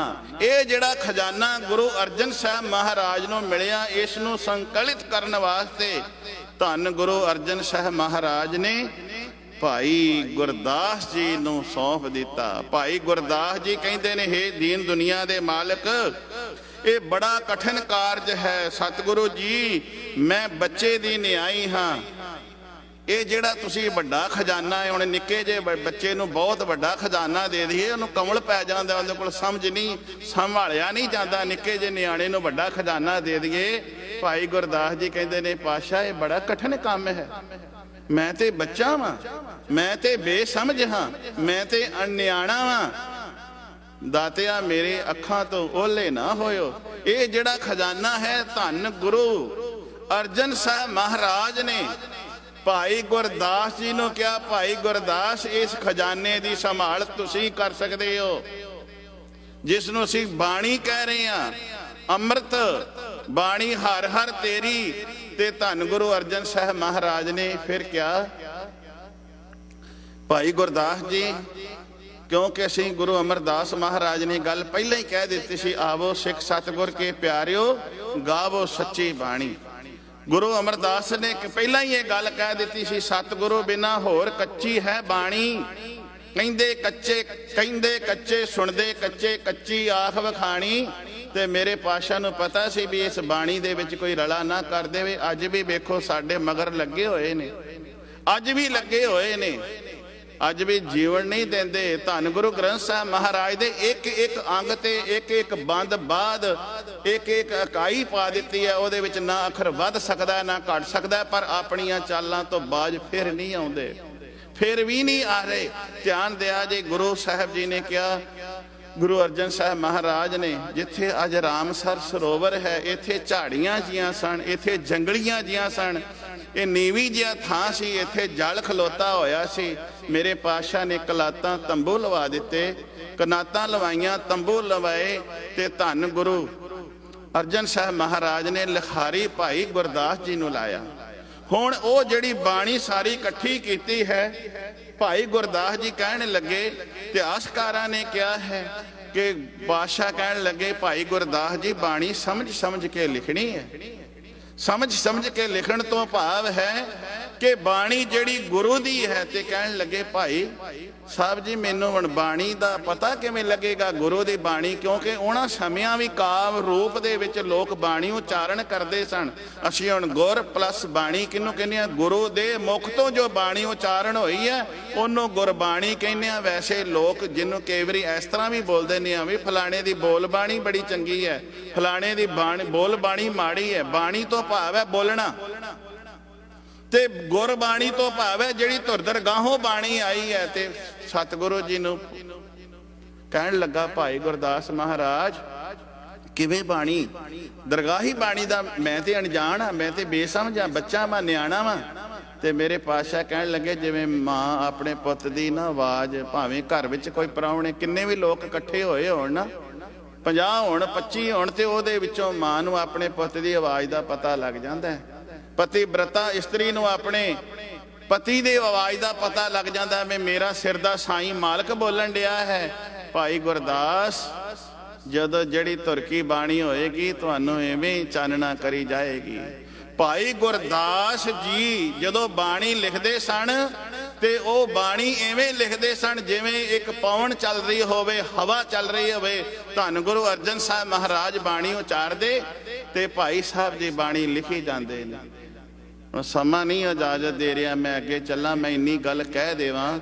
ਕਿ ਧੰਨ ਗੁਰੂ ਹਰਗੋਬਿੰਦ ਸਾਹਿਬ ਜਦੋਂ ਗੁਰੂ ਗ੍ਰੰਥ ਸਾਹਿਬ ਮਹਾਰਾਜ ਦੀ ਸੰਪਾਦਨਾ ਹੋ ਜਾਂਦੀ ਹੈ 1604 ਨੂੰ, ਤੇ ਗੁਰੂ ਹਰਗੋਬਿੰਦ ਸਾਹਿਬ ਮਹਾਰਾਜ ਜਦੋਂ ਸਿੰਘਾਸਣ ਤੇ ਬੈਠਦੇ ਨੇ, ਮੀਰੀ ਤੇ ਪੀਰੀ ਦੀਆਂ 2 ਕਿਰਪਾਨਾਂ ਧਾਰਨ ਕਰਦੇ ਨੇ।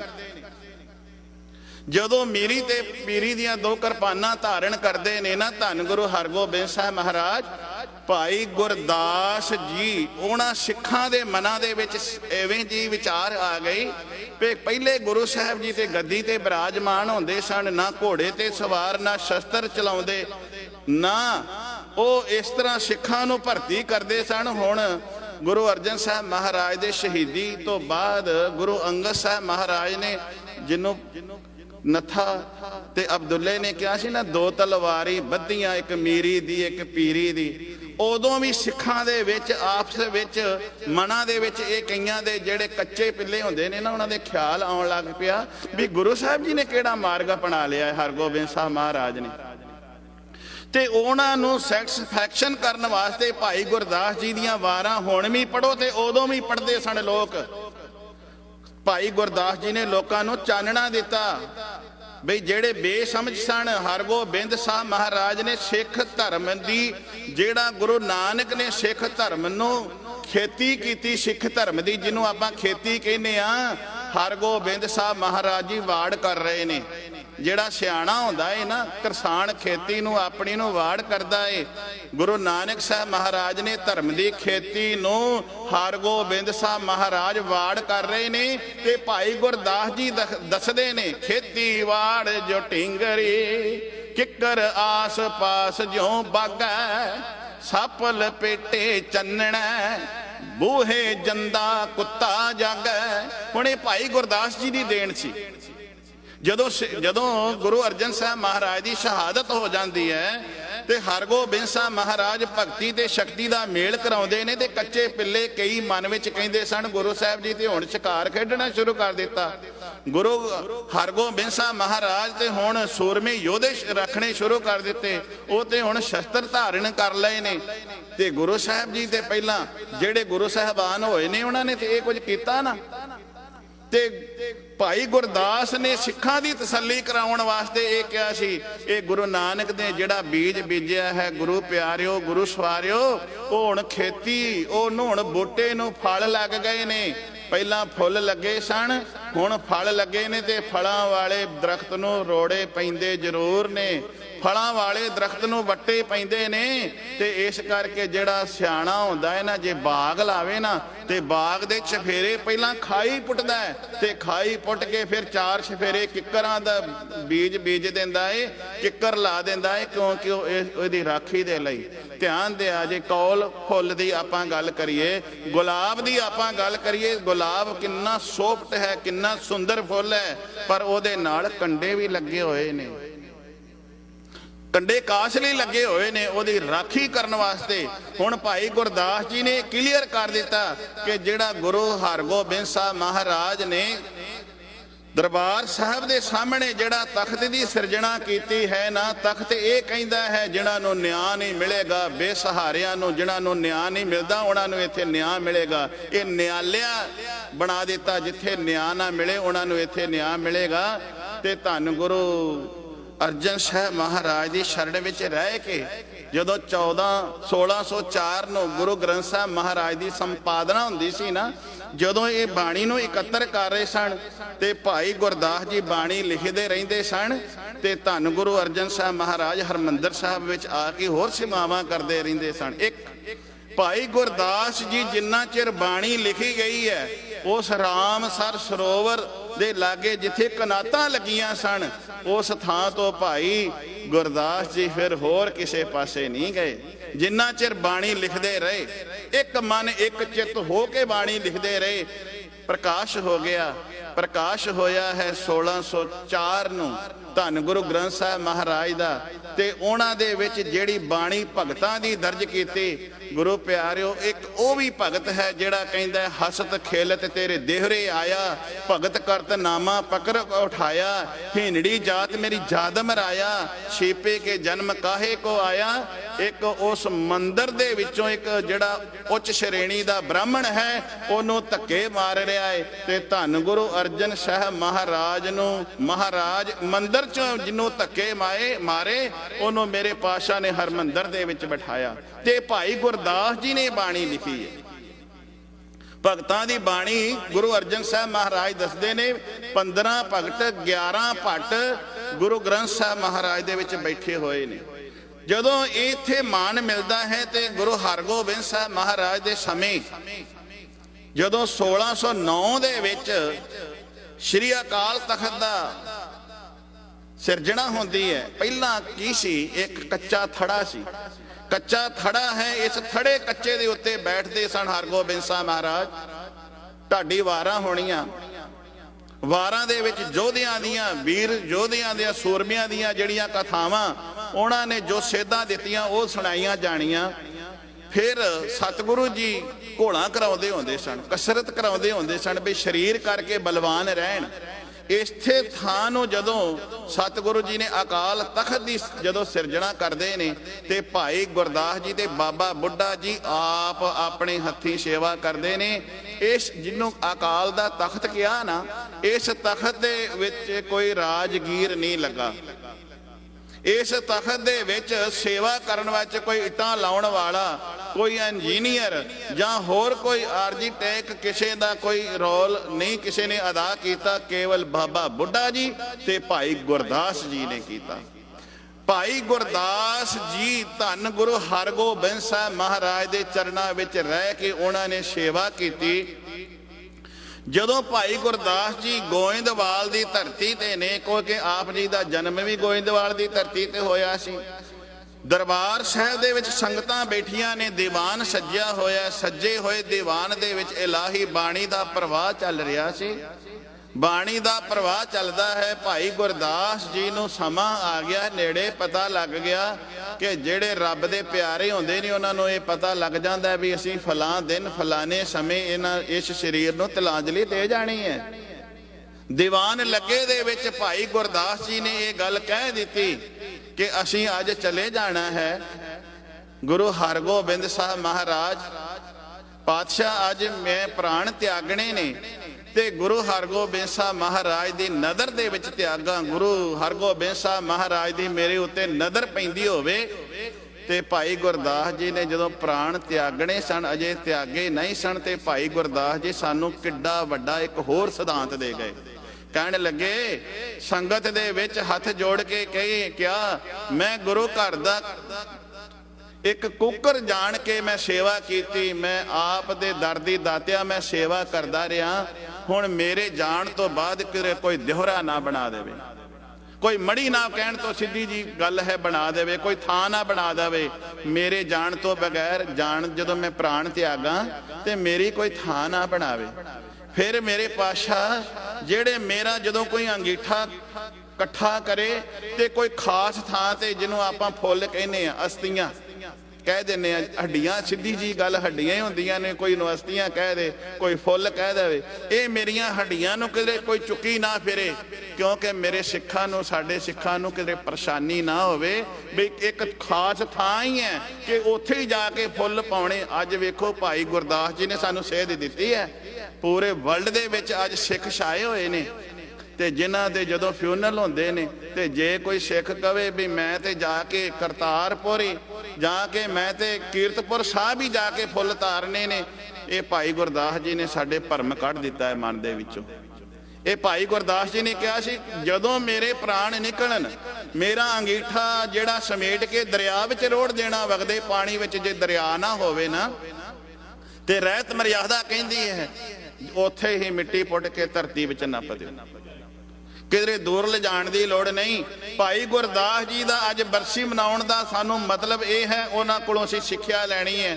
ਪਰ ਅਸੀਂ ਕਈ ਵਾਰੀ ਵਿਦੇਸ਼ਾਂ ਦੇ ਵਿੱਚ ਜਦੋਂ ਕਿਸੇ ਪ੍ਰਾਣੀ ਦੇ ਪ੍ਰਾਣ ਨਿਕਲ ਜਾਂਦੇ ਨੇ, ਅਸੀਂ ਉਸ ਦੇ ਪਿੰਡ ਤੱਕ ਉਸ ਦੀ ਪਹਿਲਾਂ ਬੋਡੀ ਪਹੁੰਚਾਉਣੀ ਚਾਹੁੰਦੇ ਆ, ਇੱਕ ਉਹਨਾਂ ਦੀ ਮਰਜ਼ੀ। ਪਰ ਜਦੋਂ ਅਸੀਂ ਸੰਸਕਾਰ ਕਰਦੇ ਹਾਂ, ਫਿਰ ਅਸੀਂ ਉਹਨਾਂ ਦੇ ਫੁੱਲ ਜਿਹੜੇ ਨੇ ਕੀਰਤਪੁਰ ਜਾਂ ਖਾਸ ਥਾਂ ਤੇ ਲਿਜਾਣਾ ਚਾਹੁੰਦੇ ਆ।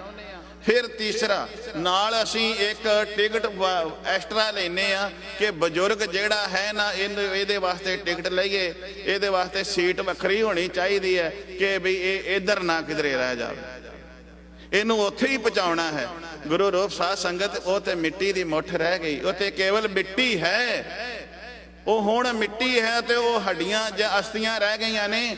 ਜਿੱਥੇ ਤੇ ਜਾਣਾ ਸੀ ਉਹ ਤੇ ਉੱਥੇ ਰੂਹ ਪਹੁੰਚ ਚੁੱਕੀ ਹੈ, ਉਹ ਤੇ ਪਹੁੰਚ ਚੁੱਕੀ ਹੈ।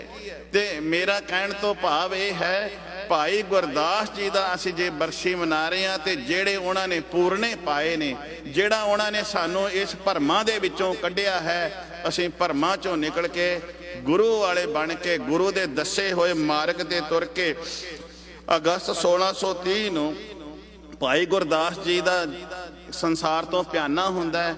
ਇੱਕ ਗੱਲ ਕਹਿ ਕੇ ਸਮਾਪਤੀ ਕਰਾਂ, ਭਾਈ ਗੁਰਦਾਸ ਜੀ ਹੀ ਇੱਕ ਇਹੋ ਜਿਹੀ ਹਸਤੀ ਹੈ ਕਿ ਜਿਹਨੂੰ ਛੇਵੇਂ ਪਾਤਸ਼ਾਹ ਸਾਹਿਬ ਸ੍ਰੀ ਗੁਰੂ ਹਰਗੋਬਿੰਦ ਸਾਹਿਬ ਮਹਾਰਾਜ ਨੇ ਆਪਣਾ ਕੰਧਾ ਦਿੱਤਾ ਸੀ। ਭਾਈ ਭਾਨਾ ਜੀ, ਭਾਈ ਬਿਧੀ ਚੰਦ ਤੇ ਭਾਈ ਜੇਠਾ ਜੀ, ਭਾਈ ਗੁਰਦਾਸ ਜੀ ਹੀ ਇੱਕ ਇਹੋ ਜਿਹੀ ਮਹਾਨ ਸ਼ਕਤੀ ਹੈ ਕਿ ਜਿੰਦੀ ਅਰਥੀ ਨੂੰ ਹਰਗੋਬਿੰਦ ਸਾਹਿਬ ਮਹਾਰਾਜ ਨੇ ਆਪਣਾ ਕੰਧਾ ਦਿੱਤਾ ਸੀ।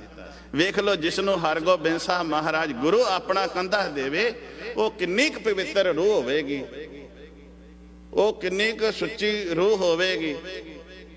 ਭਾਈ ਗੁਰਦਾਸ ਜੀ। ਹੁਣ ਗੁਰੂ ਰੂਪ ਸਾਧ ਸੰਗਤ, ਭਾਈ ਸਾਹਿਬ ਸ਼ਕਤੀ ਸਾਹਿਬ ਨੇ 10 ਮਿੰਟ ਹੋਰ ਕਹਿਤਾ ਕਿ 10 ਮਿੰਟ ਹੋਰ ਲਾਓ। ਭਾਈ ਗੁਰਦਾਸ ਜੀ ਦੇ ਆਪਾਂ ਫਿਰ ਉਸੇ ਹੀ ਟੌਪਿਕ ਤੇ ਆ ਜਾਈਏ। ਮੈਂ ਤੇ ਸੰਖੇਪ ਵਿੱਚ ਹੋ ਕੇ ਅੱਗੇ ਚਲੇ ਗਿਆ ਸੀ, ਕੱਟ ਗਿਆ ਸੀ ਵਿੱਚੋਂ। ਆਓ ਸਰ, ਭਾਈ ਗੁਰਦਾਸ ਜੀ ਕੀ ਕਹਿੰਦੇ ਨੇ? ਬੈਠਾ ਅਕਾਲ ਤਖਤ ਅਕਾਲ। ਜਦੋਂ ਸ੍ਰੀ ਅਕਾਲ ਤਖਤ ਦੀ ਸਿਰਜਣਾ ਹੁੰਦੀ ਹੈ ਨਾ, ਤੇ ਭਾਈ ਗੁਰਦਾਸ ਜੀ ਨੂੰ ਹਰਗੋਬਿੰਦ ਸਾਹਿਬ ਮਹਾਰਾਜ ਜੀ ਅਕਾਲ ਤਖਤ ਤੇ ਵੀ ਨਾਲ ਬਿਠਾ ਲੈਂਦੇ ਸਨ। ਭਾਈ ਗੁਰਦਾਸ ਜੀ ਨੂੰ ਸਾਹਿਬ ਸ੍ਰੀ ਗੁਰੂ ਹਰਗੋਬਿੰਦ ਸਾਹਿਬ ਮਹਾਰਾਜ ਸ਼੍ਰੀ ਅਕਾਲ ਤਖਤ ਤੇ ਨਾਲ ਬਿਠਾ ਲੈਂਦੇ ਨੇ, ਕਿਉਂਕਿ ਸਰੋਤ ਕਹਿੰਦੇ ਨੇ ਬੈਠਾ ਤਖਤ ਅਕਾਲ ਭੁਜਾ ਗਏ ਤਾਹੇ ਕੀ ਭੁਜਾ। ਕਹਿੰਦੇ ਨੇ ਬਾਂਹ ਫੜ ਕੇ ਧੰਨ ਸਾਹਿਬ ਸ੍ਰੀ ਗੁਰੂ ਹਰਗੋਬਿੰਦ ਸਾਹਿਬ ਮਹਾਰਾਜ ਜਦੋਂ ਅਕਾਲ ਤਖਤ ਤੇ ਬੈਠਦੇ ਸਨ, ਕਿਉਂਕਿ ਇੰਨਾ ਸਨਮਾਨ ਕਰਦੇ ਸਨ। ਭਾਈ ਗੁਰਦਾਸ ਜੀ ਦੇ ਨਾਲ ਇੱਕ ਸੰਸਾਰੀ ਰਿਸ਼ਤਾ ਵੀ ਜੁੜਿਆ ਹੋਇਆ ਹੈ। ਜੇ ਧੰਨ ਗੁਰੂ ਅਮਰਦਾਸ ਮਹਾਰਾਜ ਦੇ ਉਹ ਭਤੀਜੇ ਲੱਗਦੇ ਨੇ, ਤੇ ਗੁਰੂ ਰਾਮਦਾਸ ਮਹਾਰਾਜ ਦੇ ਫਿਰ ਬੀਬੀ ਭਾਨੀ ਦੇ ਭਰਾ ਹੋ ਗਏ, ਤੇ ਗੁਰੂ ਰਾਮਦਾਸ ਮਹਾਰਾਜ ਦੇ ਕੀ ਲੱਗੇ? ਅਤੇ ਆਪਣੇ ਆਪ ਬਣਾਇਆ ਜੀ। ਤੇ ਗੁਰੂ ਰਾਮਦਾਸ ਮਹਾਰਾਜ ਦੇ ਰਿਸ਼ਤੇ ਵਿੱਚ ਆਪ ਜੀ ਦੇ ਜੀਜੇ ਵਾਲਾ ਹੈ। ਗੁਰੂ ਰਾਮਦਾਸ ਮਹਾਰਾਜ ਜੀ ਜੀਜਾ ਲੱਗਦੇ ਨੇ ਗੁਰੂ ਰਾਮਦਾਸ ਮਹਾਰਾਜ ਭਾਈ ਗੁਰਦਾਸ ਜੀ ਦੇ। ਤੇ ਜਦੋਂ ਇਹ ਰਿਸ਼ਤਾ ਅੱਗੇ ਚੱਲਦਾ ਹੈ, ਤੇ ਗੁਰੂ ਅਰਜਨ ਸਾਹਿਬ ਮਹਾਰਾਜ ਦੇ ਭਾਈ ਗੁਰਦਾਸ ਜੀ ਕੀ ਲੱਗੇ ਨੇ? ਮਾਮਾ ਜੀ ਲੱਗੇ। ਤੇ ਗੁਰੂ ਅਰਜਨ ਸਾਹਿਬ ਮਹਾਰਾਜ ਭਾਈ ਗੁਰਦਾਸ ਜੀ ਰਿਸ਼ਤੇ ਵਿੱਚ ਮਾਮਾ ਜੀ ਵੀ ਲੱਗਦੇ ਨੇ, ਤੇ ਗੁਰੂ ਘਰ ਦੇ ਸਿੱਖ ਵੀ ਨੇ, ਸਿੱਖੀ ਵੀ ਕਮਾ ਰਹੇ ਨੇ, ਤੇ ਮਾਮੇ ਵਾਲਾ ਵੀ ਰਿਸ਼ਤਾ ਹੈ।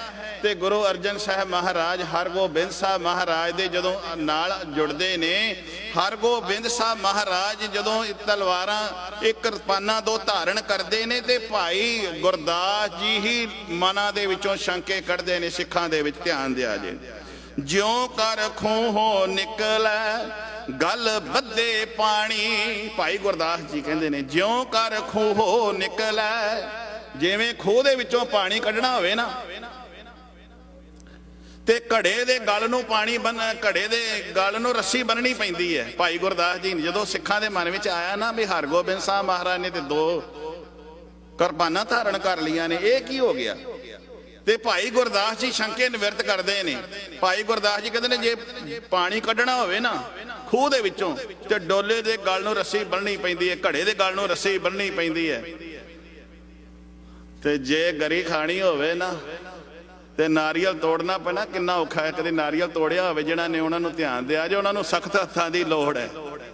ਹੱਥਾਂ ਦੇ ਵਿੱਚ ਜਾਨ ਹੋਣੀ ਚਾਹੀਦੀ ਹੈ। ਜੇ ਨਾਰੀਅਲ ਖਾਣਾ ਹੋਵੇ ਨਾ, ਗਰੀ ਖਾਣੀ ਹੋਵੇ ਤੇ ਨਾਰੀਅਲ ਤੋੜਨਾ ਹੋਵੇ ਨਾ, ਤੇ ਹੱਥਾਂ ਵਿੱਚ ਜਾਨ ਹੋਣੀ ਚਾਹੀਦੀ ਹੈ। ਹੱਥ ਸਖਤ ਹੋਣੇ ਚਾਹੀਦੇ ਨੇ।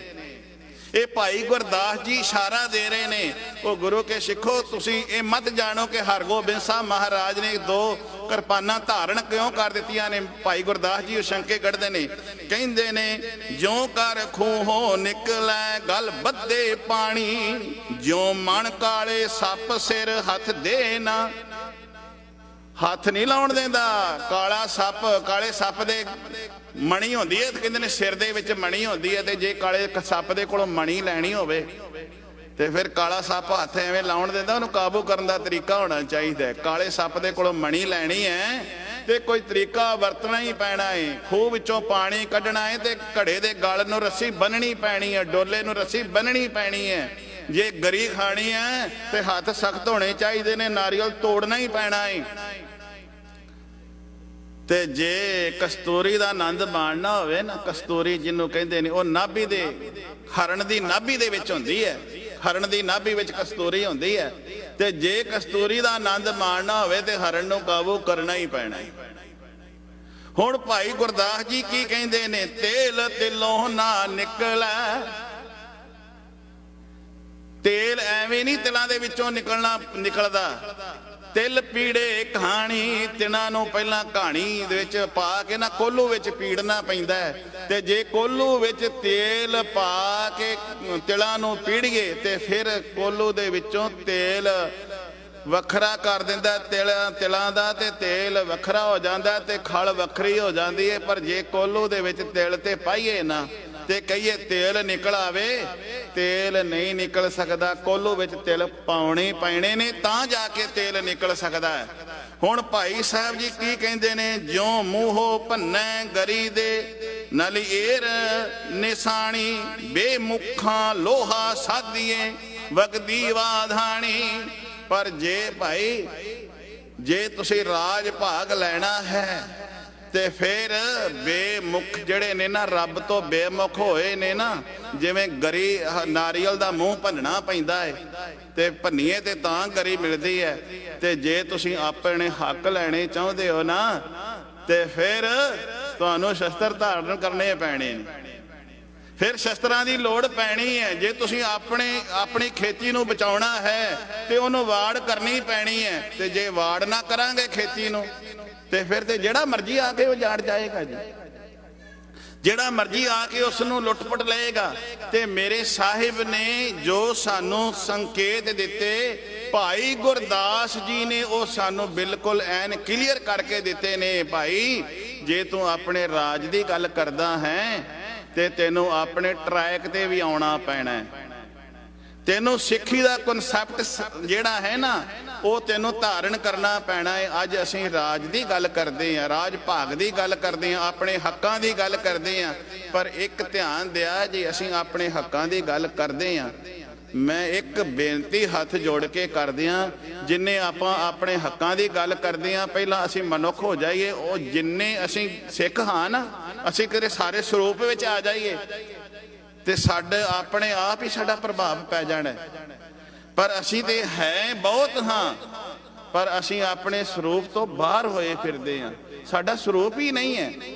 ਤੇ ਜਦੋਂ ਅਸੀਂ ਜਿਹਦਾ ਕੋਈ ਸਰੂਪ ਹੀ ਨਹੀਂ ਹੈ, ਜਦੋਂ ਅੱਜ ਜੇ ਅਸੀਂ ਵੋਟ ਬਣਦੀ ਹੈ, ਜੇ ਸਿੱਖ ਧਰਮ ਦੇ ਵਿੱਚ ਅਸੀਂ ਕਦੇ ਵੋਟ ਪਾਉਣੀ ਹੋਵੇ ਤੇ ਸਾਡਾ ਸਰੂਪ ਨਹੀਂ ਹੈ, ਤੇ ਕਹਿੰਦੇ ਨੇ ਵੀ ਜਿਹੜਾ ਸਿੱਖ ਹੀ ਨਹੀਂ ਹੈ ਉਹ ਵੋਟ ਨਹੀਂ ਪਾ ਸਕਦਾ। ਸਿੱਖ ਕੀ, ਜਿਹਦਾ ਸਰੂਪ ਨਹੀਂ ਹੈ ਵੋਟ ਨਹੀਂ ਪਾ ਸਕਦਾ।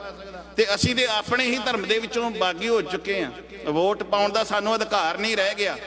ਤੇ ਜੇ ਸਾਨੂੰ ਆਪਣੇ ਸਿੱਖ ਧਰਮ ਦੇ ਵਿੱਚ ਹੀ ਵੋਟ ਪਾਉਣ ਦਾ ਅਧਿਕਾਰ ਨਹੀਂ ਹੈ, ਤੇ ਫਿਰ ਸਰਕਾਰ ਦੇ ਕਿਵੇਂ ਦਰਬਾਰੇ ਅਸੀਂ ਸਵੀਕਾਰ ਲੈਣਗੇ ਸਾਨੂੰ।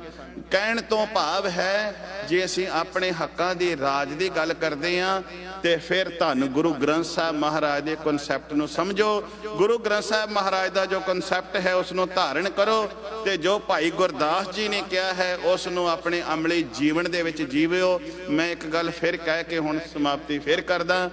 10 ਮਿੰਟ ਮੇਰੇ ਫਿਰ ਹੋ ਗਏ। ਮੈਂ ਇੰਨੀ ਬੇਨਤੀ ਕਰਾਂਗਾ ਕਿ ਜਿਵੇਂ ਭਾਈ ਗੁਰਦਾਸ ਜੀ ਸਿੱਖ ਪੰਥ ਦੇ ਅੰਬੈਸਡਰ ਅੰਬੈਸਡਰ ਬਣੇ। ਗੁਰੂ ਪਿਆਰਿਓ, ਗੁਰੂ ਸਵਾਰਿਓ, ਜਿਹੜੇ ਅੱਜ ਸਾਡੇ ਨੌਜਵਾਨ ਵੀਰ ਨੇ, ਮੇਰਾ ਧਿਆਨ ਬਹੁਤਾ ਇਹਨਾਂ ਵੱਲੇ ਹੈ। ਨੌਜਵਾਨ ਸਾਡੀਆਂ ਜਿਹੜੀਆਂ ਭੈਣਾਂ ਨੇ, ਜਿਨ੍ਹਾਂ ਨੇ PhDਆਂ ਕੀਤੀਆਂ, ਡਿਗਰੀਆਂ ਕੀਤੀਆਂ, ਮਾਸਟਰ ਕੀਤੀ, ਵਕਾਲਤ ਕੀਤੀ ਹੈ, ਉਹ ਗੁਰੂ ਨਾਨਕ ਦੇ ਘਰ ਦੇ ਸਿੱਖ ਧਰਮ ਦੇ ਅੰਬੈਸਡਰ ਹੋ ਨਿਬੜੋ। ਤੁਹਾਡਾ ਵੀ ਲੋਕ ਨਾਂ ਲੈਣ, ਆਉਣ ਵਾਲੀਆਂ ਪੀੜ੍ਹੀਆਂ ਤੱਕ ਤੁਹਾਨੂੰ ਵੀ ਲੋਕੀ ਯਾਦ ਕਰਨ, ਜਿਵੇਂ ਅੱਜ ਭਾਈ ਗੁਰਦਾਸ ਜੀ ਨੂੰ ਯਾਦ ਕੀਤਾ ਜਾ ਰਿਹਾ।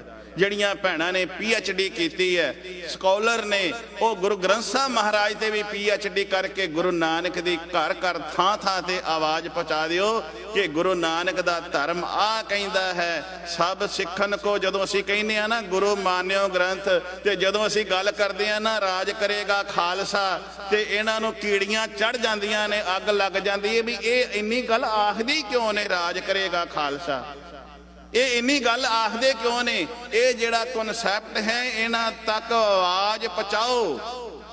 ਪਰ ਇਹ ਨਾ ਹੋਵੇ ਵੀ PhD ਕਰਕੇ ਤੁਹਾਨੂੰ ਮਾਪਿਆਂ ਨੇ ਔਖਿਆਂ ਸੌਖਿਆਂ ਉਹਨਾਂ ਦੇ ਤੇ ਤੱਪੜ ਰੁਲ ਗਏ, ਉਹਨਾਂ ਨੇ ਤੇ ਖਰੇ ਕਿੰਨੀਆਂ ਔਖੀਆਂ ਹੋ ਕੇ ਕਮਾਈਆਂ ਕੀਤੀਆਂ ਕਿ ਮੇਰਾ ਬੱਚਾ, ਮੇਰੀ ਧੀ PhD ਕਰਕੇ ਡਾਕਟਰ ਬਣ ਜਾਏ।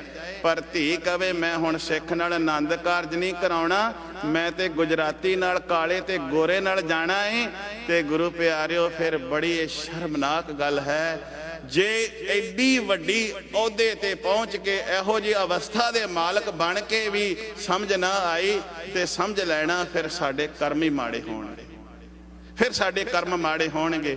ਅਸੀਂ ਸਿੱਖੀ ਦੇ ਕਨਸੈਪਟ ਨੂੰ ਅਪਣਾਉਣਾ ਹੈ, ਸਿੱਖ ਧਰਮ ਦਾ ਪ੍ਰਚਾਰ ਕਰਨਾ ਹੈ, ਤੇ ਜੋ ਗੁਰੂ ਨਾਨਕ ਦੀ ਬਾਣੀ ਕਹਿੰਦੀ ਹੈ, ਸਭੇ ਸਾਂਝੀ ਵਾਲ ਸਦਾਇਨ, ਕਿਸੇ ਨਾ ਦਿਸੇ ਬਾਹਰਾ ਜੀਓ, ਇਹ ਵਾਲੀ ਅਵਸਥਾ ਹੈ।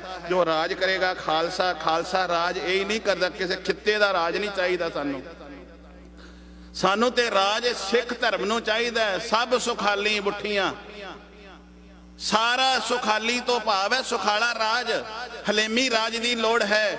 ਤੇ ਉਹ ਜਿਹੜਾ ਰਾਜ, ਹਲੇਮੀ ਰਾਜ ਹੈ, ਸਾਰੇ ਸੰਸਾਰ ਵਿੱਚ ਤਾਂ ਹੋ ਸਕਦਾ ਹੈ ਜਦੋਂ ਅਸੀਂ ਨਿਰੰਕਾਰ ਦੀ ਬਾਣੀ ਜਿਹੜੀ ਹੈ, ਧੰਨ ਗੁਰੂ ਗ੍ਰੰਥ ਸਾਹਿਬ ਮਹਾਰਾਜ ਦੀ ਬਾਣੀ ਦਾ ਪ੍ਰਚਾਰ ਕਰਾਂਗੇ। ਤੇ ਇਹ ਪ੍ਰਚਾਰ ਹੁਣ ਬਹੁਤੇ ਇਹਦੇ ਗੁਰਦੁਆਰੇ ਦੇ ਭਾਈਓ ਹੀ ਨਹੀਂ ਕਰ ਸਕਦੇ। ਜੇ ਗੁਰਦੁਆਰੇ ਵਿੱਚ ਜਿਹੜੇ ਸਿੰਘ ਲੱਗੇ ਨੇ ਸੇਵਾਵਾਂ, ਇਹ ਹੀ ਨਹੀਂ ਕਰ ਸਕਦੇ। ਇਹ ਜਿਹੜੇ ਹੁਣ ਸਾਡੇ ਪੜ੍ਹੀ ਲਿਖੀ ਜਨਰੇਸ਼ਨ ਹੈ, ਜਿਨ੍ਹਾਂ ਨੇ PhDਆਂ ਕੀਤੀਆਂ, ਵਕਾਲਤਾਂ ਕੀਤੀਆਂ, ਜਿਹੜੇ ਡਾਕਟਰ ਨੇ, ਉਹ ਵੀ ਕਰ ਸਕਦੇ ਨੇ। ਉਹ UNO ਤੱਕ ਇਹ ਗੁਰੂ ਨਾਨਕ ਦੀ ਬਾਣੀ ਨੂੰ ਪਹੁੰਚਾ ਸਕਦੇ ਨੇ। ਤੇ ਮੈਂ ਉਹਨਾਂ ਦੇ ਚਰਨਾਂ 'ਚ ਫਿਰ ਬੇਨਤੀ ਕਰਾਂਗਾ, ਅੱਜ ਭਾਈ ਗੁਰਦਾਸ ਜੀ ਦਾ ਅਸੀਂ ਬਰਸੀ ਦਾ ਦਿਨ ਮਨਾ ਰਹੇ ਹਾਂ, ਭਾਈ ਕਾਹਨ ਸਿੰਘ ਨਾਭਾ ਦਾ ਅਸੀਂ ਜਨਮ ਦਿਨ ਮਨਾ ਰਹੇ ਹਾਂ। ਭਾਈ ਕਾਹਨ ਸਿੰਘ ਨਾਭਾ ਨੇ ਬੜੇ ਸਾਹਿਤ ਲਿਖੇ, ਸਾਨੂੰ ਬਹੁਤ ਕੁਝ ਉਹਨਾਂ ਨੇ ਦਿੱਤਾ, ਉਹਨਾਂ ਨੂੰ ਨਮਸਕਾਰ। ਤੇ ਜਿਹੜੇ ਮੇਰੇ ਅੱਜ ਬਚਨ ਮੈਂ ਜਿਨ੍ਹਾਂ ਨੂੰ ਕਹਿ ਰਿਹਾ, ਚਰਨਾਂ 'ਚ ਬੇਨਤੀ ਕਰ ਰਿਹਾ, ਜਿਹੜੇ ਸਕਾਲਰ ਨੇ, ਜਿਹੜੇ ਪੜ੍ਹੇ ਲਿਖੇ ਨੇ, ਜੇ ਉਹ ਸਿੱਖੀ ਦਾ ਪ੍ਰਚਾਰ ਕਰਨ, ਤੇ ਉਹਨਾਂ ਦੇ ਚਰਨਾਂ 'ਚ ਮੈਂ ਹੱਥ ਜੋੜ ਕੇ ਨਮਸਕਾਰ ਕਰਦਾ। ਮੇਰੇ ਇੰਨੇ ਕੁ ਬਚਨ ਜਿਹੜੇ ਮੈਂ ਕਹੇ ਨੇ, ਸਾਧ ਸੰਗਤ ਜੀ ਗੁਰੂ ਦੇ ਜਾਣ ਕੇ ਜ਼ਰੂਰ ਸਵੀਕਾਰ ਰਿਹਾ ਜੇ। ਮੈਨੂੰ ਅਰਦਾਸ ਕਰਦੇ ਆ ਜੇ ਮੇਰੇ ਲਈ, ਮੈਂ ਵੀ ਇਹਨਾਂ ਤੇ ਬਚਨਾਂ ਤੇ ਪੈਰਾ ਦੇ ਸਕਾਂ। ਵਾਹਿਗੁਰੂ ਜੀ ਕਾ ਖਾਲਸਾ, ਵਾਹਿਗੁਰੂ ਜੀ।